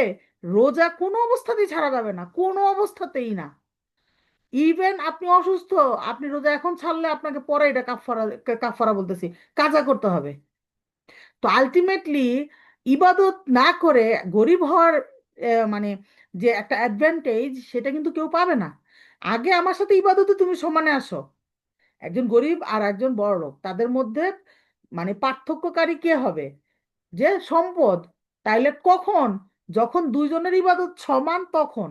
এখন একজনের অনেক টাকা, সে অনেক ইবাদত করে, আর একজন গরিব মানুষের কোনো টাকা পয়সা নেই, সে কোনো ইবাদত করে না, তাহলে কি সে কি কম্পিটিশনে আসতে পারবে? নো। অন্তত একটা জিনিস তো সমান সমান থাকতে হবে। তো এই জন্য যারা গরিব তাদেরকে এই জিনিসটা বুঝাইতে হবে, আমাদেরকে খুব মানে খুব পোলাইটলি বুঝাইতে হবে যেন তারা মনে কষ্ট না পায় যে অবশ্যই আল্লাহ সুবহানাহু ওয়া তাআলা আপনাকে ভালোবাসেন, এই জন্য আপনাকে পরীক্ষাতে রাখছেন, কিন্তু আপনি প্লিজ নামাজ পড়েন, আপনি প্লিজ ইবাদতটা কন্টিনিউ করেন, যাতে অন্তত কেয়ামতের দিন আপনাকে কষ্ট না করতে হয়, যাতে কেয়ামতের দিন আপনি যেন আগে আগে জান্নাতে চলে যেতে পারেন। তারপরে বলছে কি যে সুতরাং জুহুদ এবং ফাকর দুইটাই হচ্ছে নফস পরিশুদ্ধির জন্য আমাদের জন্য দরকার। জুহুদ হচ্ছে স্বেচ্ছায় সরলতা, আর ফাকর হলো পরিস্থিতিগত সরলতা, কিন্তু দুইটার কেন্দ্রবিন্দু একই, হৃদয়কে আল্লাহর সাথে কানেক্টেড করা, আর কি দুনিয়ার প্রতি আসক্তি কমানো। আমরা আমাদের জিহ্বা ব্যবহার করি সত্য কথা বলার জন্য, ভালো কথা বলার জন্য, মানুষের মাঝে সম্পর্ক ঠিক করার জন্য, এবং মিলমিশ করিয়ে দেওয়ার জন্য। অনেকেই এটা উল্টাটা করে করে আছে না, যে ঝগড়া লাগানোর জন্য মিথ্যা কথা বলে, একজন বলে নাই সেটাকে বলে না ও তো এটা বলছে। তো এরকম আমরা কখনোই করব না। আমাদের চোখ ব্যবহার করি কোরআন পড়তে, আল্লাহ সৃষ্টি দেখতে, তাকে কৃতজ্ঞতা প্রকাশ করতে। এই জিনিসগুলো হচ্ছে কি দেহের শুক্রিয়া। তারপরে কি বলছে, জুহুদ বলছে যে সত্যিকারের জুহুদ হচ্ছে তখন হবে যখন সম্পদ থাকলেও না থাকলেও আমাদের হৃদয়ে কোনো প্রভাব ফেলবে না। এমন মানুষকে অর্থ দিয়ে নিয়ন্ত্রণ করা যায় না, ঘুষ দিয়ে তাদের কাজ করানো, ঘুষ দিয়ে তাদের উপর কাজ করানো যায় না, তারা শক্তিশালী চরিত্রবান মানুষ হিসেবে গড়ে ওঠে। এই ছিল আমাদের জুহুদ এবং ফাকার। আমি খুবই শর্টলি বলতেছি, আমরা এক এক দিন এক একটা টপিক নিয়ে আলাপ করছি। তো আজকে আমাদের টপিক যেহেতু সবগুলো একসাথে, তো একটু শর্ট শর্ট হবে। তাওয়াক্কুল, তাওয়াক্কুল বলছে কি যে আল্লাহ সুবহানাহু ওয়া তাআলার উপরে পূর্ণ ভরসা করা, চেষ্টা করা আমাদের দায়িত্ব, ফল আল্লাহর হাতে। উট বেঁধে রাখো, তারপর তাওয়াক্কুল করো, কর্ম প্লাস ভরসা। তাওয়াক্কুল দুশ্চিন্তা কমায়, হৃদয়ে সুকুন আনে। আল্লাহ আল ওয়াকিল, তিনি সর্বোত্তম ব্যবস্থাপক। আল্লাহ সুবহানাহু ওয়া তাআলা যেটা আমার জন্য প্ল্যান করবে, that is the best plan. আমি যতই প্ল্যান করি না কেন আমার কিছুই না। অথচ আমরা মনে করি আমরাই সবচেয়ে ভালো বুঝি। আল্লাহ সুবহানাহু ওয়া তাআলা আমাদের সবাইকে এই ধরনের থিঙ্কিং থেকে মন মানে হেফাজত করুন, আমিন। তো বলছে তাওয়াক্কুল মানে আল্লাহর উপর সম্পূর্ণ ভরসা রাখা। এটা আত্মার পবিত্রতার সবচেয়ে বড় চাবিকাঠি। অনেকেই হৃদয়ের শান্তি খোঁজে, আর আল্লাহ বলেছেন আল্লাহর স্মরণেই অন্তর শান্ত হয়। আর আর এই স্মরণের একটা বড় অংশ হলো তাওয়াক্কুল, তাওবা ইত্যাদি। এগুলো সবই আল্লাহর স্মরণ করার অংশ, আল্লাহর নৈকট্য লাভের অংশ। যখন আমাদের সত্যিকারের তাওয়াক্কুল থাকবে তখন হৃদয়ে এত শান্তি, এত তৃপ্তি অনুভব করব যে কোনো কষ্ট, কোনো পরীক্ষা যে কোনো সময় আমাদের জন্য অনেক সহজ হয়ে যাবে। কারণ তখন আমরা বুঝে যাই যে আল্লাহ আমাদের জন্য যথেষ্ট, আর আমরা চেষ্টাও করি কিন্তু ফলাফলের জন্য পুরোপুরি আল্লাহর উপর ভরসা রাখি। তাওয়াক্কুল আমাদের শান্তি দেয়, দুশ্চিন্তা দূর করে, অহংকার এবং হতাশা থেকে বাঁচায়। তাহলে তাওয়াক্কুল কিভাবে শান্তি আনে, কিভাবে আমাদের অন্তরে সুকুন আনে এবং ইমানকে বৃদ্ধি শক্তিশালী করে? তাওয়াক্কুল মানে কি? তাওয়াক্কুল মানে এই জেনে রাখা যে আল্লাহ সবকিছুর মালিক, সবকিছু আল্লাহর পক্ষ থেকে আসে, আমরা যে অবস্থায় আছি সেটাও আল্লাহর ইচ্ছা। এতে আমরা আল্লাহর পরিকল্পনার উপর ভরসা করতে শিখি এবং বুঝি আল্লাহ আমাদের জন্য যা বেছে নেন সেটাই সর্বোত্তম। যখন আমরা সব কিছু আল্লাহর হাতে ছেড়ে দিই তখন কাঁধের ভার নেমে যায়, দুশ্চিন্তা কমে যায়। আর আমরা তখন, কারণ আমরা বুঝি যে হ্যাঁ, আল্লাহ সুবহানাহু ওয়া তাআলা আমাদের, আমরা পুরো নিয়ন্ত্রণ করতেছেন আমাদেরকে, সবকিছু আল্লাহর কাছ থেকে এসেছে এবং শেষমেশ আমরা তার কাছেই ফিরে যাব। এটার জন্য এটাই হচ্ছে, এটা জেনে এটা মানাই হচ্ছে কি তাওয়াক্কুলের মেইন শক্তি। পুরোপুরি আল্লাহর ফয়সালা মেনে নেওয়া, আল্লাহর সিদ্ধান্তের উপরে সন্তুষ্ট থাকা, এইটাই তাওয়াক্কুল। এইটা আসলে একটা উইন উইন সিচুয়েশন আমাদের জন্য। কষ্টে থাকি কিংবা সচ্ছলতায়, তাওয়াক্কুল থাকলে আমরা নিশ্চিত যে আল্লাহ আমাদের জন্য সর্বোত্তমটাই করবেন। আমরা নবী ইউসুফ আলাইহিসসালামের যে গল্পটা সেটা আমরা খুব পছন্দ করি। কারণ কি? কারণ জীবনে ওনার কত পরীক্ষা ছিল, কত বিশ্বাসঘাতকতা ছিল, কিন্তু তাওয়াক্কুলের কারণে তিনি সব সময় বিজয়ী হয়েছেন। শুধু শেষে শুধু ফলাফল না, পুরো যাত্রা পথেই তিনি তাওয়াক্কুলের কারণে প্রত্যেকটি পরিস্থিতি শান্তভাবে মোকাবেলা করেছেন। আল্লাহ আল ওয়াকিল, আল্লাহ আমরা কি বলি যে হাসবুন আল্লাহ ওয়া নি'মাল ওয়াকিল। তো নিয়া হাসবুন আল্লাহ ওয়া নি'মাল ওয়াকিল। তাহলে এই যে বলছে যে কারণ কি আমরা আল্লাহর উপর ভরসা করি, কারণ আমরা আল্লাহর উপর ভরসা করি, ভরসা রাখি, এই জন্য আমরা বলি যে আল্লাহ আমাদের জন্য যথেষ্ট। তারপরে তাওয়াক্কুল বলছে কি সবরের সাথে কানেক্টেড। তাওয়াক্কুলের জন্য সবর লাগে। যে লোক অস্থির, যেমন আমি মাঝে মাঝে বলি যে আমরা এত অস্থির, আমরা বলি কি আল্লাহ আমাকে একটু ধৈর্য দেন, আল্লাহ আল্লাহ আমাকে একটু ধৈর্য দেন, আল্লাহ এখনই ধৈর্য দেন, আল্লাহ এখনই ধৈর্য দেন, এখনই, আমি তো আর পারতেছি না, এখনই ধৈর্য দেন। মানে আমাদের অস্থিরতা, ধৈর্য চাচ্ছি সেটার মধ্যে অস্থিরতা। তো এই জিনিসগুলা না, সবর থাকলে তাওয়াক্কুল ইজিলি আমাদের সঙ্গে থাকবে। আল্লাহ যে হালাল উপায় দিয়েছেন তা ব্যবহার করাও লাগে, সাথে আল্লাহর ফয়সালা সন্তুষ্ট থাকতে হবে। মানে কি? হালাল উপায় দিয়েছেন মানে কি? আল্লাহ সুবহানাহু ওয়া তাআলা আমাদেরকে নিয়ামত দিয়েছেন, আমাদেরকে চিকিৎসা শাস্ত্র দিয়েছেন। এখন মনে করেন আমার পেট ব্যথা, আমি তাওয়াক্কুল করলাম, করে আমি বসে থাকলাম, ওষুধ খাইলাম না, তাইলে কি আমার তাওয়াক্কুল হইলো? হইলো না। আমাকে নিয়ামত, আল্লাহ সুবহানাহু ওয়া তাআলা যে ওষুধ দিছেন আমাকে, যে মানে কি বলে ট্রিটমেন্ট দিছেন, সেই ট্রিটমেন্ট আমাকে নিতে হবে, সেই উপায়টা আমাকে গ্রহণ করতে হবে। গ্রহণ করার পরে কি করতে হবে? যে তাওয়াক্কুল করতে হবে যে আল্লাহ, আমি আপনার দেওয়া নিয়ামত আমি ইউজ করছি, এখন আপনি আমাকে বিপদ মুক্ত করেন, আপনি আমার অসুখ দূর করে দেন। তখন এইটাকে বলে তাওয়াক্কুল। এখন আমি কোনো কাজ করব না, আমি খালি তাওয়াক্কুল করে বসে থাকবো, এটা তাওয়াক্কুল না। আমরা আসলে অনেক কিছুই, আমি যেটা বুঝি, আমি আমার আন্ডারস্ট্যান্ডিং থেকে বলি যে আমি অনেক কিছুই আধা আধুরা জানতাম, অর্ধেক অর্ধেক জানতাম আর কি। যে তাওয়াক্কুল মানে আল্লাহর উপর ভরসা করা, ইটস ওকে, আচ্ছা এইটুকু শিখতাম শুধু। আসলে কখন ভরসা করা?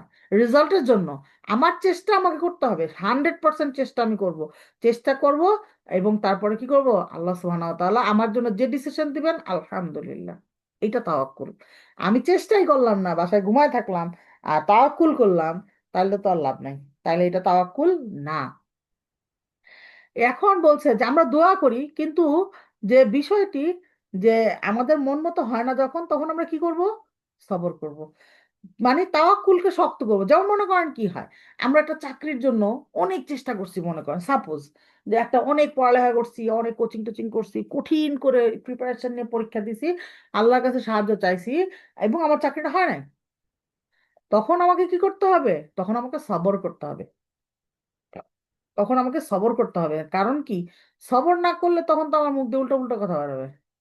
এত করলাম, দূর কি দোয়া করলাম, দূর কিচ্ছুই হলো না, আল্লাহ আমাদের হেফাজত করুন, আল্লাহ আস্তাগফিরুল্লাহ আউযুবিল্লাহি মিনাশ শাইতানির রাজিম। তো এইগুলা করা যাবে না। আমার চেষ্টা আমি 100% করবো, এরপর আমার যাই ঘটুক তাওয়াক্কুল বাড়াইতে হবে, তাওয়াক্কুল বাড়াইতে হবে। এটা বাজারে কিনতে পাওয়া যায় না যে আমি 5 কেজি কিনে এনে ঘরে রেখে দিব, মাঝে মাঝে 1 চামচ করে খাবো। এটা আমাদেরকে প্র্যাকটিসের মাধ্যমে বাড়াইতে হবে। যখনই এরকম মনে হইতে থাকবে যে আল্লাহর কোনো একটা ডিসিশনে আমি অসন্তুষ্ট হয়ে যাচ্ছে আমার অন্তরটা, তখন ইস্তেগফার করতে হবে এবং নিজেকে রিমাইন্ডার দিতে হবে যে না না না, এইটা তো আল্লাহর ডিসিশন ছিল, আমার চেষ্টা তো আমি করছি, আল্লাহর ডিসিশন ছিল, আমার এটা হয় না, তার মানে এটা অবশ্যই এটার মধ্যে আমার ভালো আছে। এটার জন্য তাওয়াক্কুল রাখতে হবে। হ্যাঁ, যখন কোনো কিছু আমাদের চাওয়া মতো হয় না, যেমন আমরা কোনো স্কুলে ভর্তি হতে চেয়েছি, কোনো চাকরি পেতে চেয়েছি, তখন বিশ্বাস রাখতে হবে যে আল্লাহ আমাদের ভালো কিছুই নির্ধারণ করেছেন, কারণ আমরা পুরো ছবিটা দেখি না। কোনটা আমাদের জন্য ভালো আর কোনটা আমাদের জন্য খারাপ সেটা আল্লাহই ভালো জানেন। এটাই তাওয়াক্কুল, যখন ফলাফল আমাদের হাতে নেই কিন্তু আল্লাহর সিদ্ধান্তে আমরা সন্তুষ্ট থাকি। যখন আল্লাহর উপর ভরসা রাখি, তখন আমরা জানি আল্লাহ আমার জন্য সেরাটাই করবেন, তিনি আমার আখিরাতের জন্য সেরাটাই করবেন, কারণ দুনিয়া আমাদের শেষ লক্ষ্য নয়। এটা কেবল নেক আমল সংগ্রহ করার জায়গা। আসল গন্তব্য কোথায়? আখিরাত। সব সময় কন্টিনিউয়াসলি দোয়া করবেন, আল্লাহ আমি যেন দুনিয়াটাকে আখিরাতের শস্যক্ষেত্র হিসেবে ইউজ করতে পারি। আমি যেন সব সময় দুনিয়ার সব কিছুর প্রত্যেকটা কাজের বিনিময়ে আমার যেন আখিরাতে আপনার কাছে লেভেল আপ হয়। আমি একটা কথা বলবো, সেই কথা দিয়ে যেন আমার লেভেল আপ হয়। আমি কিছু খাচ্ছি, সেটা দিয়েও যেন আমার আপনার কাছে লেভেল আপ হয়। আপনার কাছে আমার কিয়ামতের দিন লেভেল আপ হওয়া ছাড়া দুনিয়াতে আমি যেন কোনো কাজ না করি। কন্টিনিউয়াসলি ভালো ভালো কথা গুছায় গুছায় আমাদেরকে বলতে হবে আল্লাহ সুবহানাহু ওয়া তাআলার কাছে। হ্যাঁ, বলছে যদি আখিরাতে সফল হতে পারি তাহলে এই দুনিয়ার কষ্ট কিছুই না। কোরআনেও আছে, যখন তুমি দৃঢ় সিদ্ধান্ত গ্রহণ করো তখন আল্লাহর উপর তাওয়াক্কুল করো, নিশ্চয়ই আল্লাহ তাওয়াক্কুলকারীদের ভালোবাসেন। তাওয়াক্কুলের দুইটা অংশ আছে। এটার মানে এই না যে আমরা বসে থাকবো আর বলবো আল্লাহ ব্যবস্থা করবেন। আমাদের কাজ করতে হবে, চেষ্টা করতে হবে, হালাল উপায় ব্যবহার করতে হবে, এবং ফলাফলের ব্যাপারে আল্লাহর উপর ভরসা রাখতে হবে। বিখ্যাত হাদিস আছে না একটা, ওই যে এক ব্যক্তি নবী সাল্লাল্লাহু আলাইহি সাল্লামের কাছে জিজ্ঞেস করছে যে আমরা কি উট বেঁধে রেখে আল্লাহর উপর ভরসা করব নাকি না বেঁধেই আল্লাহর উপর ভরসা করব? নবীজি সাল্লাল্লাহু আলাইহি ওয়াসাল্লাম বলেছেন, তোমরা উট বেঁধে রাখো এবং আল্লাহর উপর ভরসা রাখো। অর্থাৎ কর্মও দরকার, ভরসাও দরকার। তাই আমরা এটা সব সময় মনে রাখা উচিত আমাদের যে উট বেঁধে রাখতে হবে এবং আল্লাহর উপর ভরসা করতে হবে। এটা সব পরিস্থিতিতে প্রয়োগ করতে হবে। আল্লাহ যে উপায় আমাদেরকে দিয়েছেন সেগুলো ব্যবহার করে আমরা চেষ্টা করব, বাকি সব আল্লাহর হাতে ছেড়ে দেব। আল আর আল্লাহ আমার আমার আল্লাহ সুবহানাহু ওয়া তাআলা আমাদের সবার জন্য সহজ করে দিন। কারণ কি, যে আল্লাহ সুবহানাহু ওয়া তাআলা সবকিছুর মালিক। আল্লাহ সুবহানাহু ওয়া তাআলা যেটা চান সেটা বলেন কি, কুন ফায়াকুন। সুবহানাল্লাহ। তাই কোরআন এবং হাদিসের মাধ্যমে এসব আমাদেরকে আল্লাহ সুবহানাহু ওয়া তাআলা শিক্ষা দিয়েছেন যেন আমাদের উপকার হয়। আমরা যে উত্তর খুঁজি তার সব কিছুর জবাব আল্লাহ সুবহানাহু ওয়া তাআলার কাছে আসে। এরপরে আমাদের প্যাটার্ন ছিল, আমাদের লাস্ট সেশনটা ছিল কি, যে আল্লাহর প্রতি ভালোবাসা। আল্লাহকে জানলে তার তার নিয়ম, তার প্রতি তার যে নিয়ামত সেইগুলো যদি আমরা চিনি তাহলে আল্লাহর প্রতি আমাদের ভালোবাসাটা বাড়বে। ভালোবাসা বাড়ানোর উপায় কি? সলাহ, জিকির, কোরআন, দোয়া, তাহাজ্জুদ, আল্লাহর নাম এবং গুণাবলী জানা, মৃত্যু এবং আখিরাতের স্মরণ, গুনাহ এবং বিভ্রান্তি মানে কি কমানো, যেমন স্ক্রিন টাইম, বেশি খাওয়া, অপচয় করা, এগুলো কমায় দিতে হবে। আল্লাহকে ভালোবাসলে আল্লাহ বান্দাকে ভালোবাসবেন। তো ভালোবাসা হচ্ছে আনন্দের সর্বোচ্চ রূপ, সুখের সর্বোচ্চ স্বাদ। আর আমরা কিভাবে এই ভালোবাসা অর্জন করতে পারি? আল্লাহ ভালোবাসা মানে ভালোবাসা জন্মায় আল্লাহকে জানার মাধ্যমে। আমরা যখন আল্লাহকে জানবো, আল্লাহর নিয়ামত গুলাকে চিনবো, তখনই তো আমরা আল্লাহকে বেশি ভালোবাসতে পারবো। এখন আমরা কি করি? আমরা শুরু থেকেই নেগেটিভ একটা মানে ছবি দেই। মানুষের মাঝে বা বাচ্চাদের মাঝে বিশেষ করে, এই নামাজ না পড়লে তুই জাহান্নামে যাবি, জাহান্নামে তোর জন্য এটা আছে সেটা আছে, খালি ভয় দেখায়। তাইলে বাচ্চারাও তো মনে করে যে ভিলেইন হিসেবে একটা পোর্ট্রেট হয় ওদের মনের মধ্যে, যে ইস এটা না করলে এই শাস্তি, ওইটা না করলে ওই শাস্তি, এটা করলে এই শাস্তি, এটা করলে ওই শাস্তি। আমরা একটু চেষ্টা করবো সবসময় যে একটু যে ঘুরায় বলতে বাচ্চাদেরকে যে নামাজ পড়লে তুমি জান্নাত পাবে, টিভি দেখলে তোমার মানে কোনো পুরস্কার নাই, যদি না দেখো তাহলে তোমার এই এই পুরস্কার আছে। তো এইরকম করে আমরা একটু ঘুরায় ঘুরায় পজিটিভ গুলা বলবো বেশি বেশি, নিজেদের মনের মধ্যেও পজিটিভটা আনবো যে এইটা না করে যদি এইটা করি তাইলে আল্লাহ আমাকে এই পুরস্কার দিবে। হ্যাঁ, তারপরে কি বলছে যে যত বেশি আল্লাহকে জানবো, আল্লাহ আমাদের জন্য কি করেন সেটা বুঝবো, তত বেশি আল্লাহর প্রতি আমাদের ভালোবাসা বৃদ্ধি পাবে।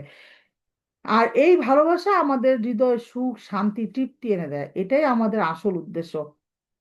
আল্লাহর এত কাছে থাকা যে আল্লাহর সব সময় আমার আল্লাহ সব সময় আমাদের মনে থাকে, মানে আল্লাহর এত কাছাকাছি আমরা যেতে চাইবো যেন আল্লাহ সুবহানাহু ওয়া তাআলা সব সময় আমাদের অন্তরে থাকে, দিন রাত সব সময় আল্লাহর সাথে অবিরাম সংযোগ রাখা। আর এতে আমরা অর্জন করি সত্যিকারের সুকুন। আল্লাহর প্রতি ভালোবাসা মানে আল্লাহর সাক্ষাৎ কামনা করা, তার সাথে মিলিত হওয়ার ব্যাকুলতা থাকা। মৃত্যুর আগ পর্যন্ত আমরা আল্লাহর কাছে যাওয়ার সেই আকুলতা অনুভব করতে পারি। কেয়ামতের দিন মানে যত মানুষ মানে জাহান্নামে যাবে, তাদের জাহান্নামে যাওয়ার জন্য যে দুঃখ, এটা নাকি তাদের কাছে কিছুই মনে হবে না, যে আল্লাহ সুবহানাহু ওয়া তাআলাকে না দেখতে পাওয়ার দুঃখ যত বড় দুঃখ হবে। এবং যারা জান্নাতে যাবে, তাদের সেই জান্নাতে যাওয়ার আনন্দ কিছুই না। কারণ কি, কারণ হচ্ছে তারা আল্লাহকে দেখতে পাবে। যারা আল্লাহকে দেখতে পাবে না, এই দুঃখ তাদের জাহান্নামীদের কাছে সবচেয়ে বড় রিগ্রেটের ব্যাপার। আর জান্নাতীদের কাছে আল্লাহকে দেখতে পাওয়াটা সবচেয়ে বড় সৌভাগ্যের ব্যাপার, সবচেয়ে বেশি আনন্দের ব্যাপার। তাইলে বুঝেন যে আল্লাহ সুবহানাহু ওয়া তাআলাকে দেখতে পাওয়াটা কতটা মানে ইম্পর্টেন্ট আমাদের লাইফে। তো এই জিনিসটা আমাদেরকে ফিল করতে হবে। হ্যাঁ, যে বলছে যে আল্লাহ সুবহান মৃত্যুর আগ পর্যন্ত আমরা হচ্ছে আল্লাহর কাছে যাওয়ার সেই আকুলতাটা ফিল করতে পারবো। আমরা কিভাবে আল্লাহর নৈকট্য অর্জন করতে পারি? সলার মাধ্যমে, যেগুলো এখানে বললাম, যে কোরআন তিলাওয়াত, জিকির, দোয়া, এই সবগুলাই আমরা দুনিয়া থেকে এই সবগুলাই হচ্ছে দুনিয়াতে থেকে আল্লাহর সাক্ষাৎ করার উপায়। মানে কি, ভালো কাজগুলো করলে কিয়ামতের দিন জান্নাত পাবো, তখন আল্লাহকে দেখতে পাবো ইনশাআল্লাহ। আমরা যখন সলাতে দাঁড়াই তখন আল্লাহর সবচেয়ে কাছাকাছি হয়, বিশেষ করে সিজদায়।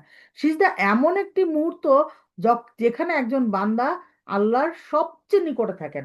যখন আমরা সলার জন্য আকুল হই, সিজদার জন্য আকুল হই, এটা আল্লাহর সাথে সাক্ষাৎ করার মতো। আর যখন আমরা আল্লাহকে সাক্ষাৎ করতে ভালোবাসি, তখন আল্লাহও আমাদের সাক্ষাৎ করতে ভালোবাসেন। তাহাজ্জুদের সলা, যখন সবাই ঘুমিয়ে যায়, চারপাশ স্তব্ধ অন্ধকার, তখন এটা আল্লাহর সাথে গভীর সংযোগের সময়। এই নীরবতা, এই একাগ্রতা আমাদেরকে আল্লাহর সাথে ঘনিষ্ঠ করে। আমরা যে নৈকট্য খুঁজি, যে অন্তরের শান্তি খুঁজি, যে স্নিগ্ধতা খুঁজি, সবই আল্লাহর ইবাদত এবং দোয়ার মধ্যে আছে। আর এটাই আল্লাহর প্রতি ভালোবাসার অংশ। সলা, দোয়া, জিকির যত বাড়বে, আল্লাহর প্রতি ভালোবাসাও তত বাড়বে। আর এই ভালোবাসা আমাদেরকে তৃপ্তি দিবে, এটা আমাদেরকে আল্লাহর ফয়সালা সন্তুষ্ট করবে। আর কি করবে, পরিস্থিতিতে সহজ হোক বা কঠিন আমরা শান্ত থাকতে পারবো। এটা প্রকৃত আনন্দ, প্রকৃত সাফল্য এবং প্রকৃত সুখ। আমরা আল্লাহ আল্লাহ আমাদেরকে যে আল্লাহ আমাদেরকে তার ভালোবাসার দিন এবং তার নৈকট্য দিন, দুনিয়াতে এবং আখিরাতেও। আল্লাহ যেন আমার সহজে আমাদেরকে তার ফয়সালা মেনে নেওয়ার তৌফিক দান করে দেন, সুখে কিংবা দুঃখে।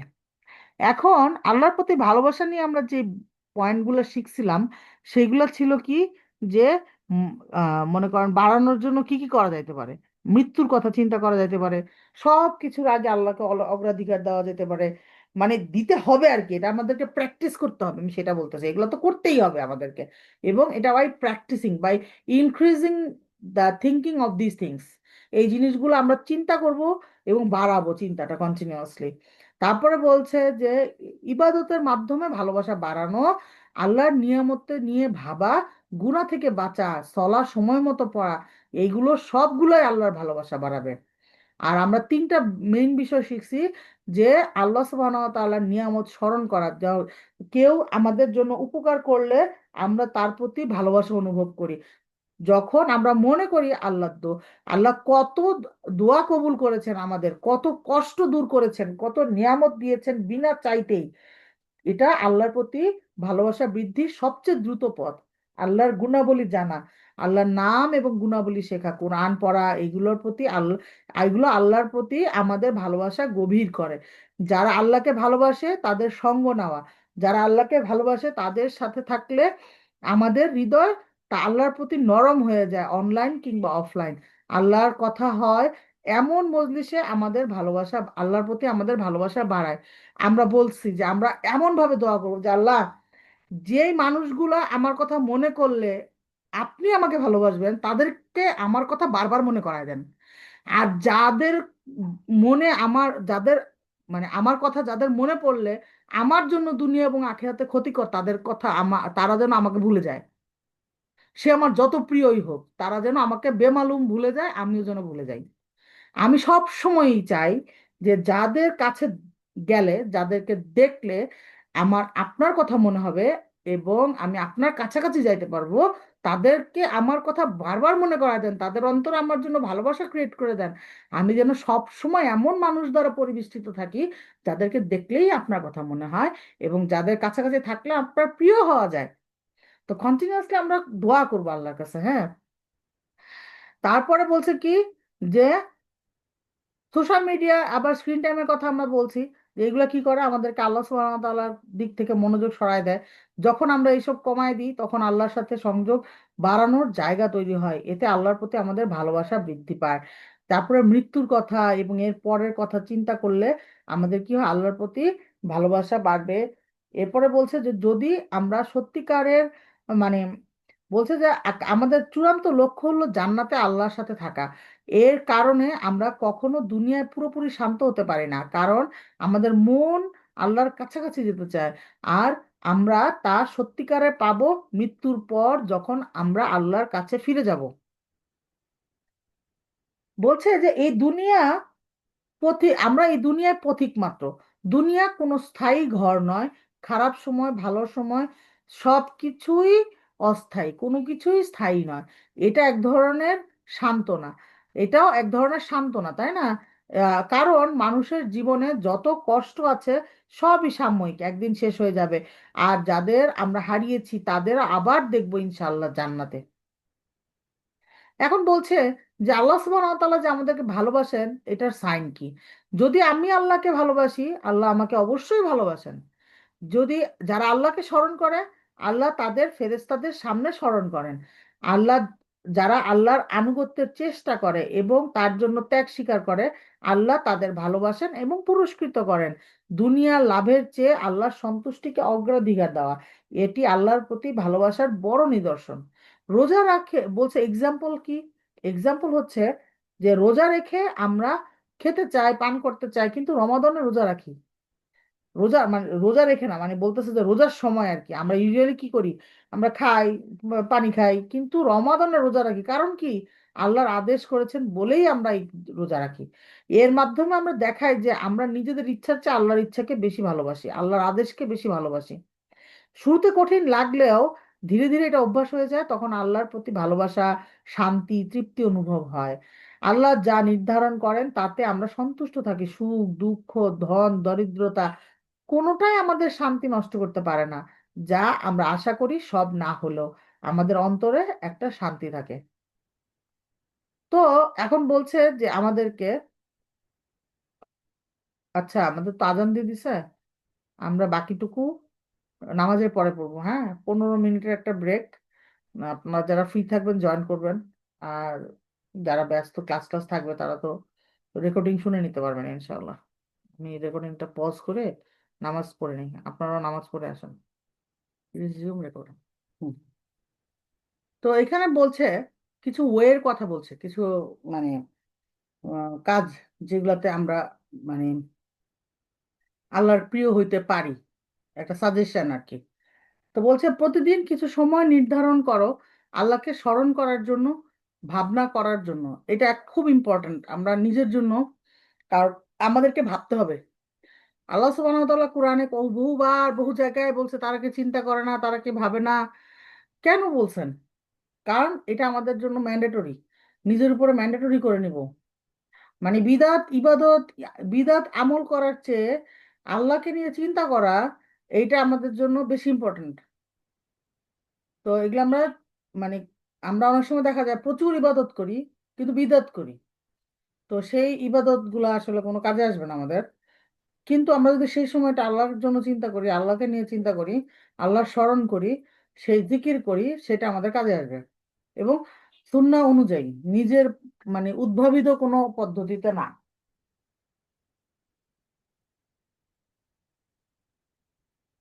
তারপর বলছে যে সেরা সময় কখন? তাহাজ্জুদ কিংবা ঘুমানোর আগে। এবং যখনই নিজের জন্য কিছু শান্ত টাইম পাওয়া যায়। আমরা আসলে সবসময় খুবই দৌড়ের মধ্যে থাকি। আমরা মনে করি যে আমি একাই দৌড়ের মধ্যে থাকি। ব্যাপারটা এরকম না। আমি আগে ভাবতাম আর কি যে ইস, আমি একাই মনে হয় পড়ালেখা করতে পারতেছি না, সবাই অনেক পড়ালেখা করতেছে। তো পরে আমি দেখলাম যে না, আলটিমেটলি সবাই আসলে যারা করতেছে তারা আসলে কষ্ট করেই করতেছে, কেউ আরামে করতেছে না। তো আলটিমেটলি সবাই আমরা কষ্টের মধ্যেই আছি, কষ্টের মধ্যেই থাকবো। কারণ এই দুনিয়াটা হচ্ছে মুমিনের জন্য জেলখানা, আর কাফিরদের জন্য কি? জান্নাত। সো আমার জন্য জান্নাত না, এটা একটা ভালো সাইন যে আমি দৌড়ের মধ্যে আছি, আমি কষ্টে আছি, এটা একটা ভালো সাইন যে অ্যাটলিস্ট আমি মুমিনের কাতারের মধ্যে ঢোকার একটা চান্স আছে আমার। তারপরে বলা হয়েছে যে ফ্রি সব প্রতিদিন 10 থেকে 5 মিনিট দিয়ে আমরা চিন্তা করব যে আল্লাহকে নিয়ে চিন্তা করা, আল্লাহর নিয়ামত গুলা নিয়ে চিন্তা করা, শুক্রিয়া আদায় করা, খারাপ কাজগুলোর জন্য তওবা করা। এই টাইমিং গুলা অ্যাটলিস্ট প্রতিদিন আমরা এটা একটা রুটিনে আনতে পারি, যে প্রতিদিন 5-10 মিনিট চিন্তা করব, আস্তে আস্তে বাড়লো।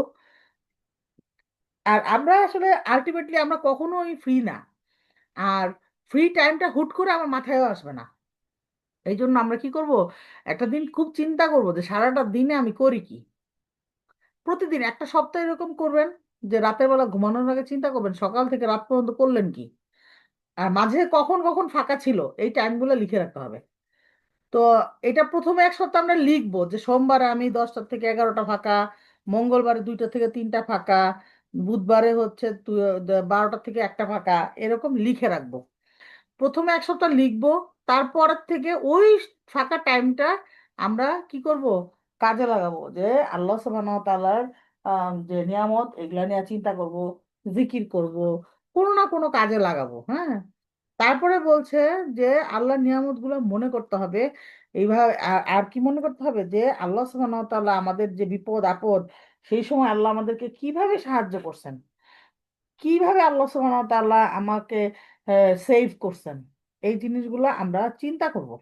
তারপরে বলছে কি যে আল্লাহর 99 নামটা মুখস্থ করতে, বুঝতে চেষ্টা করতে হবে। খালি মুখস্থ না, ওই যে কি বলে এটা রে, যে ঝাড়া মুখস্থ যেটা আর কি, না বুঝে এরকম না, বুঝতে এবং বুঝতে এবং শিখতে চেষ্টা করব। এতে কি হবে, আল্লাহ সুবহানাহু ওয়া তাআলার পরিচিতি বাড়বে আমাদের সাথে, এবং ভালোবাসাও বাড়বে। তারপরে হচ্ছে কি মৃত্যু নিয়ে চিন্তা করব, যেটা আমরা একদমই করতে চাই না। মানে অনেকে তো বলে এই এগুলো কথা বলো না তো, এগুলো কথা বলো না, ভালো লাগে না, এরকম বলে অনেকে আছে আমাদের সোসাইটিতে। তো এরকম না, আমরা মৃত্যু নিয়ে ভাববো যে yes, I have to go back to Allah, I have to return to Allah. So যেহেতু আমাকে আল্লাহর কাছে যাইতেই হবে, তো আমাকে এটা নিয়ে ভাবতে হবে, আখিরাত নিয়ে চিন্তা করতে হবে যে কি হবে, কি করতেছি, কতটুকু করতেছি, কেন করতেছি, এই জিনিসগুলো আমরা চিন্তা করব। তারপরে বলছে কি যে আল্লাহ মৃত্যু এবং আখিরাত নিয়ে চিন্তা করলে কি হবে, আমাদের আল্লাহর সাথে দেখা করার একটা আকাঙ্ক্ষা বাড়বে। সুখে দুঃখে সব অবস্থায় আল্লাহ যেটা করেন, যেটা পছন্দ করেন আল্লাহ সুবহানাহু ওয়া তাআলা, সেইভাবেই আমাদেরকে রিয়াক্ট করতে হবে। অভিযোগ করা থেকেও বিরত থাকার চেষ্টা করতে হবে, আর আমাদের ইচ্ছাগুলোকেও পরীক্ষা করা দরকার। যেসব অভ্যাস আছে সেগুলো কি আমাদের জন্য বিভ্রান্তি তৈরি করছে, এগুলো কি আমাদেরকে আল্লাহ থেকে দূরে সরিয়ে দিচ্ছে, আল্লাহর ভালোবাসা থেকে দূরে নিয়ে যাচ্ছে।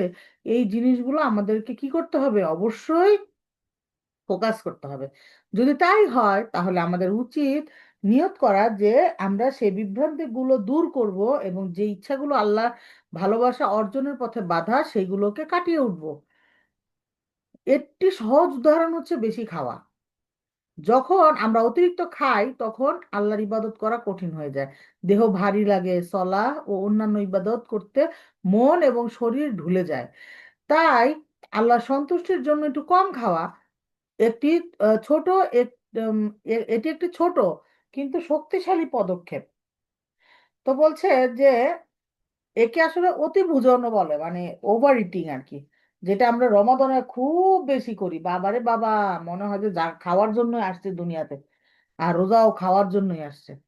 এরপরে বলছে কি, যখন আমরা আল্লাহর জন্য কম খাবার খাই তখন শুধু ইবাদতেই মনোযোগ বাড়ে না, বরং শরীরও সুস্থ হয়, এবং অর্থাৎ দুনিয়া এবং আখিরাত দুই দিক থেকেই লাভ। আমরা এই নীতিটি বিভিন্ন অভ্যাসে পরিণত করতে পারি। সেটি খাওয়ার বেশি অযথা খরচ করা, অযথা সময় নষ্ট করা, গুনাহের দিকে টানা, সব কিছুর ক্ষেত্রেই সবচেয়ে বড় সমস্যাটা হলো আমাদের সময় নষ্ট করা, যেটা সোশ্যাল মিডিয়াতে অন্যের জীবনে ঢুকে থাকা, তুলনা করা। আর এগুলো সবগুলাই আমরা কি করি, আল্লাহ সুবহানাহু ওয়া তাআলা থেকে আমাদেরকে দূরে নিয়ে যায়। আহ, দেখেন, একবার একবার যদি ফেসবুকে ঢুকতে পারি, কেমনে জানি, মানে দেখবো, তাকাইলাম, মনে হলো 5 মিনিটের জন্য ঢুকবো, তাকাই দেখবো যে 2 ঘন্টা চলে গেছে। তো মানে একেবারেই মানে বরকত নষ্ট হয়ে যায় ফেসবুকে ঢুকলে, সোশ্যাল মিডিয়াতে ঢুকলে।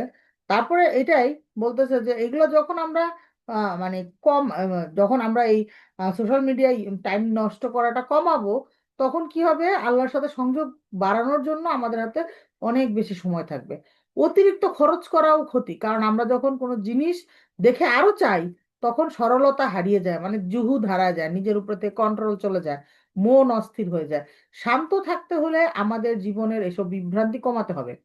এখন আমরা আসলে প্রায় শেষ পর্যায়ে চলে আসছি আমাদের, আলহামদুলিল্লাহ আলহামদুলিল্লাহ। তো এখানে বলছে যে পবিত্র আত্মার লক্ষণ মানুষের প্রশংসা নয়, শুধুমাত্র আল্লাহর জন্য ইবাদত করা। অনেকে ইবাদত করে এবং বলে আমি জোহরের তাহাজ্জুদ পড়ছি, আমি দান করছি, আমি অমুক করছি, আমি তমুক করছি। এগুলো বলবে না কেউ, হ্যাঁ, বললে নষ্ট হয়ে যায়। হয়তো আমি আমি দেখানোর জন্য বলি নাই, কিন্তু জিনিসটা হয়ে যাচ্ছে। সংজ্ঞাটা তো আমি দিব না। অনেকে গীবত করে করে বলে আমি তো গীবত করতেছি না, তার ভালোর জন্যই বলতেছি। গীবতের সংজ্ঞাটা আমি দিব না, রিয়ার সংজ্ঞাটা আমি দিব না। যেই সংজ্ঞাটা আছে আমি এখানে খেয়াল রাখবো আমি যেন এর মধ্যে না পড়ি, আমার কাজটা যেন ওই সংজ্ঞার মধ্যে ফিট না হয়। ঠিক আছে, আমরা নিজেরা বানানোর চেষ্টা করি যে উম, আসলে এটা তো এরকম না, আসলে ওটা তো ওইরকম না, এরকম যেন না বলি আর কি, হ্যাঁ। তারপরে বলছে যে কষ্টে ধৈর্য এবং সুখের সময় কৃতজ্ঞতা, মানুষের প্রতি দয়া এবং অহংকার বর্জন, আর কি দৈনন্দিন কাজে আল্লাহ স্মরণ। উপসংহার কি বলছে, আত্মশুদ্ধি একটি দৈনন্দিন এবং ধারাবাহিক প্রতিক্রিয়া। জার্নালিং এবং আত্মপর্যালোচনা এতে খুবই সহায়ক করে, মানে লিখে রাখাটা। কোর্স আমাদের আসলে যদিও শেষ হয়ে গেছে এখন, কিন্তু শেখার যাত্রাটা শুরু। আত্মার পরিশুদ্ধি দুনিয়া এবং আখিরাতে সফলতার চাবিকাঠি। তো আসলে কি হচ্ছে যে শিখার অনেক কিছু আছে আসলে, প্রত্যেকটা বিষয়েই গভীরতা আছে। ইসলামিক জ্ঞান যেটা যেটা আমরা নিই সারাক্ষণ, যে আমরা আসলে বুঝতে পারবো যে আমরা যে কতটা কম জানি। আমি যতই জানবো ততই মনে হবে আয় হায় এইগুলিও জানতাম না, ইয়াল্লা এরকম, মানে আমি যে কত কম জানি সেটা একমাত্র তখনই সম্ভব যখন আমি কিছু জানার চেষ্টা করব। তারপরে বলছে যে সত্যি, আমরা যদি সত্যি মাত্র যে আম, পৃষ্ঠার উপরে আঙুল রেখেছি মাত্র, না, আমরা শিখা শুরু করছি। অনেকের জন্য মনে করেন শিখার জন্য আরো অনেক কিছু আছে, প্রত্যেকটা বিষয় অনেক অনেক গভীর নলেজ আমাদের নিতে হবে, আমরা খুবই সামান্য মাত্র শুরু। তো আমরা হচ্ছে যে শাইখার কাছ থেকে যে পরিমাণ আমরা মানে কি বলে এটাকে, যে পিউরিফিকেশন অফ সোলের জন্য যে পরিমাণ সাজেশন পাইছি, এগুলো আমরা মনে রাখবো এবং আমরা চেষ্টা করব এগুলো আমাদের লাইফে অ্যাপ্লাই করার। যখনই কোনো দুর্যোগ আসবে তখনই আমরা ইন্নালিল্লাহ বলবো। এটা আমরা মানে এগুলা সব কিছু শুক্রিয়া, সুন্দর কোনো জিনিস দেখলে সুবহান আল্লাহ বলবো, একটা ভালো কিছু হইলে আলহামদুলিল্লাহ বলবো, নিজের ভালো জিনিসগুলার কথা, নিয়ামত গুলার কথা মনে করে করে আলহামদুলিল্লাহ বলবো। এগুলো সবগুলো জিনিসই কি প্র্যাকটিসের ব্যাপার। তো আমরা যত প্র্যাকটিস করব তত হচ্ছে কি আমাদের জীবনটা আল্লাহ সুবহানাহু ওয়া তাআলার প্রিয় ওয়েতে চলবে। আর আমরা চেষ্টা করব আমাদের সব বোনেদেরকে মনে করেন যে এগুলো মনে করায় দেওয়ার জন্য, যে তাওবা, সবর, শুকর, তারপরে হচ্ছে মনে করেন যে আমাদের যে আত্মার যে রিফ্লেকশন, এই জিনিসগুলা কিভাবে করা যায়, এই জিনিসগুলো আমরা জোর করে না, গল্প হইলে তখন আর কি আমরা একে অপরকে মনে করায় দিতে পারি। তো এই তো ছিল হচ্ছে যে আমাদের হচ্ছে মোটামুটি মানে কি বলে এটাকে, যে আত্মার পিউরিফিকেশনের রিভিশন। আলহামদুলিল্লাহ, আলহামদুলিল্লাহ। তো এরপরে হচ্ছে আপনাদের কারো কোনো কোশ্চেন থাকলে আমরা কোশ্চেন অ্যান্সার নিব 10-15 মিনিট। সুবহানাকা আল্লাহুম্মা বিহামদিকা নাশহাদু আল্লা ইলাহা ইল্লা আনতা নাস্তাগফিরুকা ওয়া নাতুবু ইলাইক। আসসালামু আলাইকুম।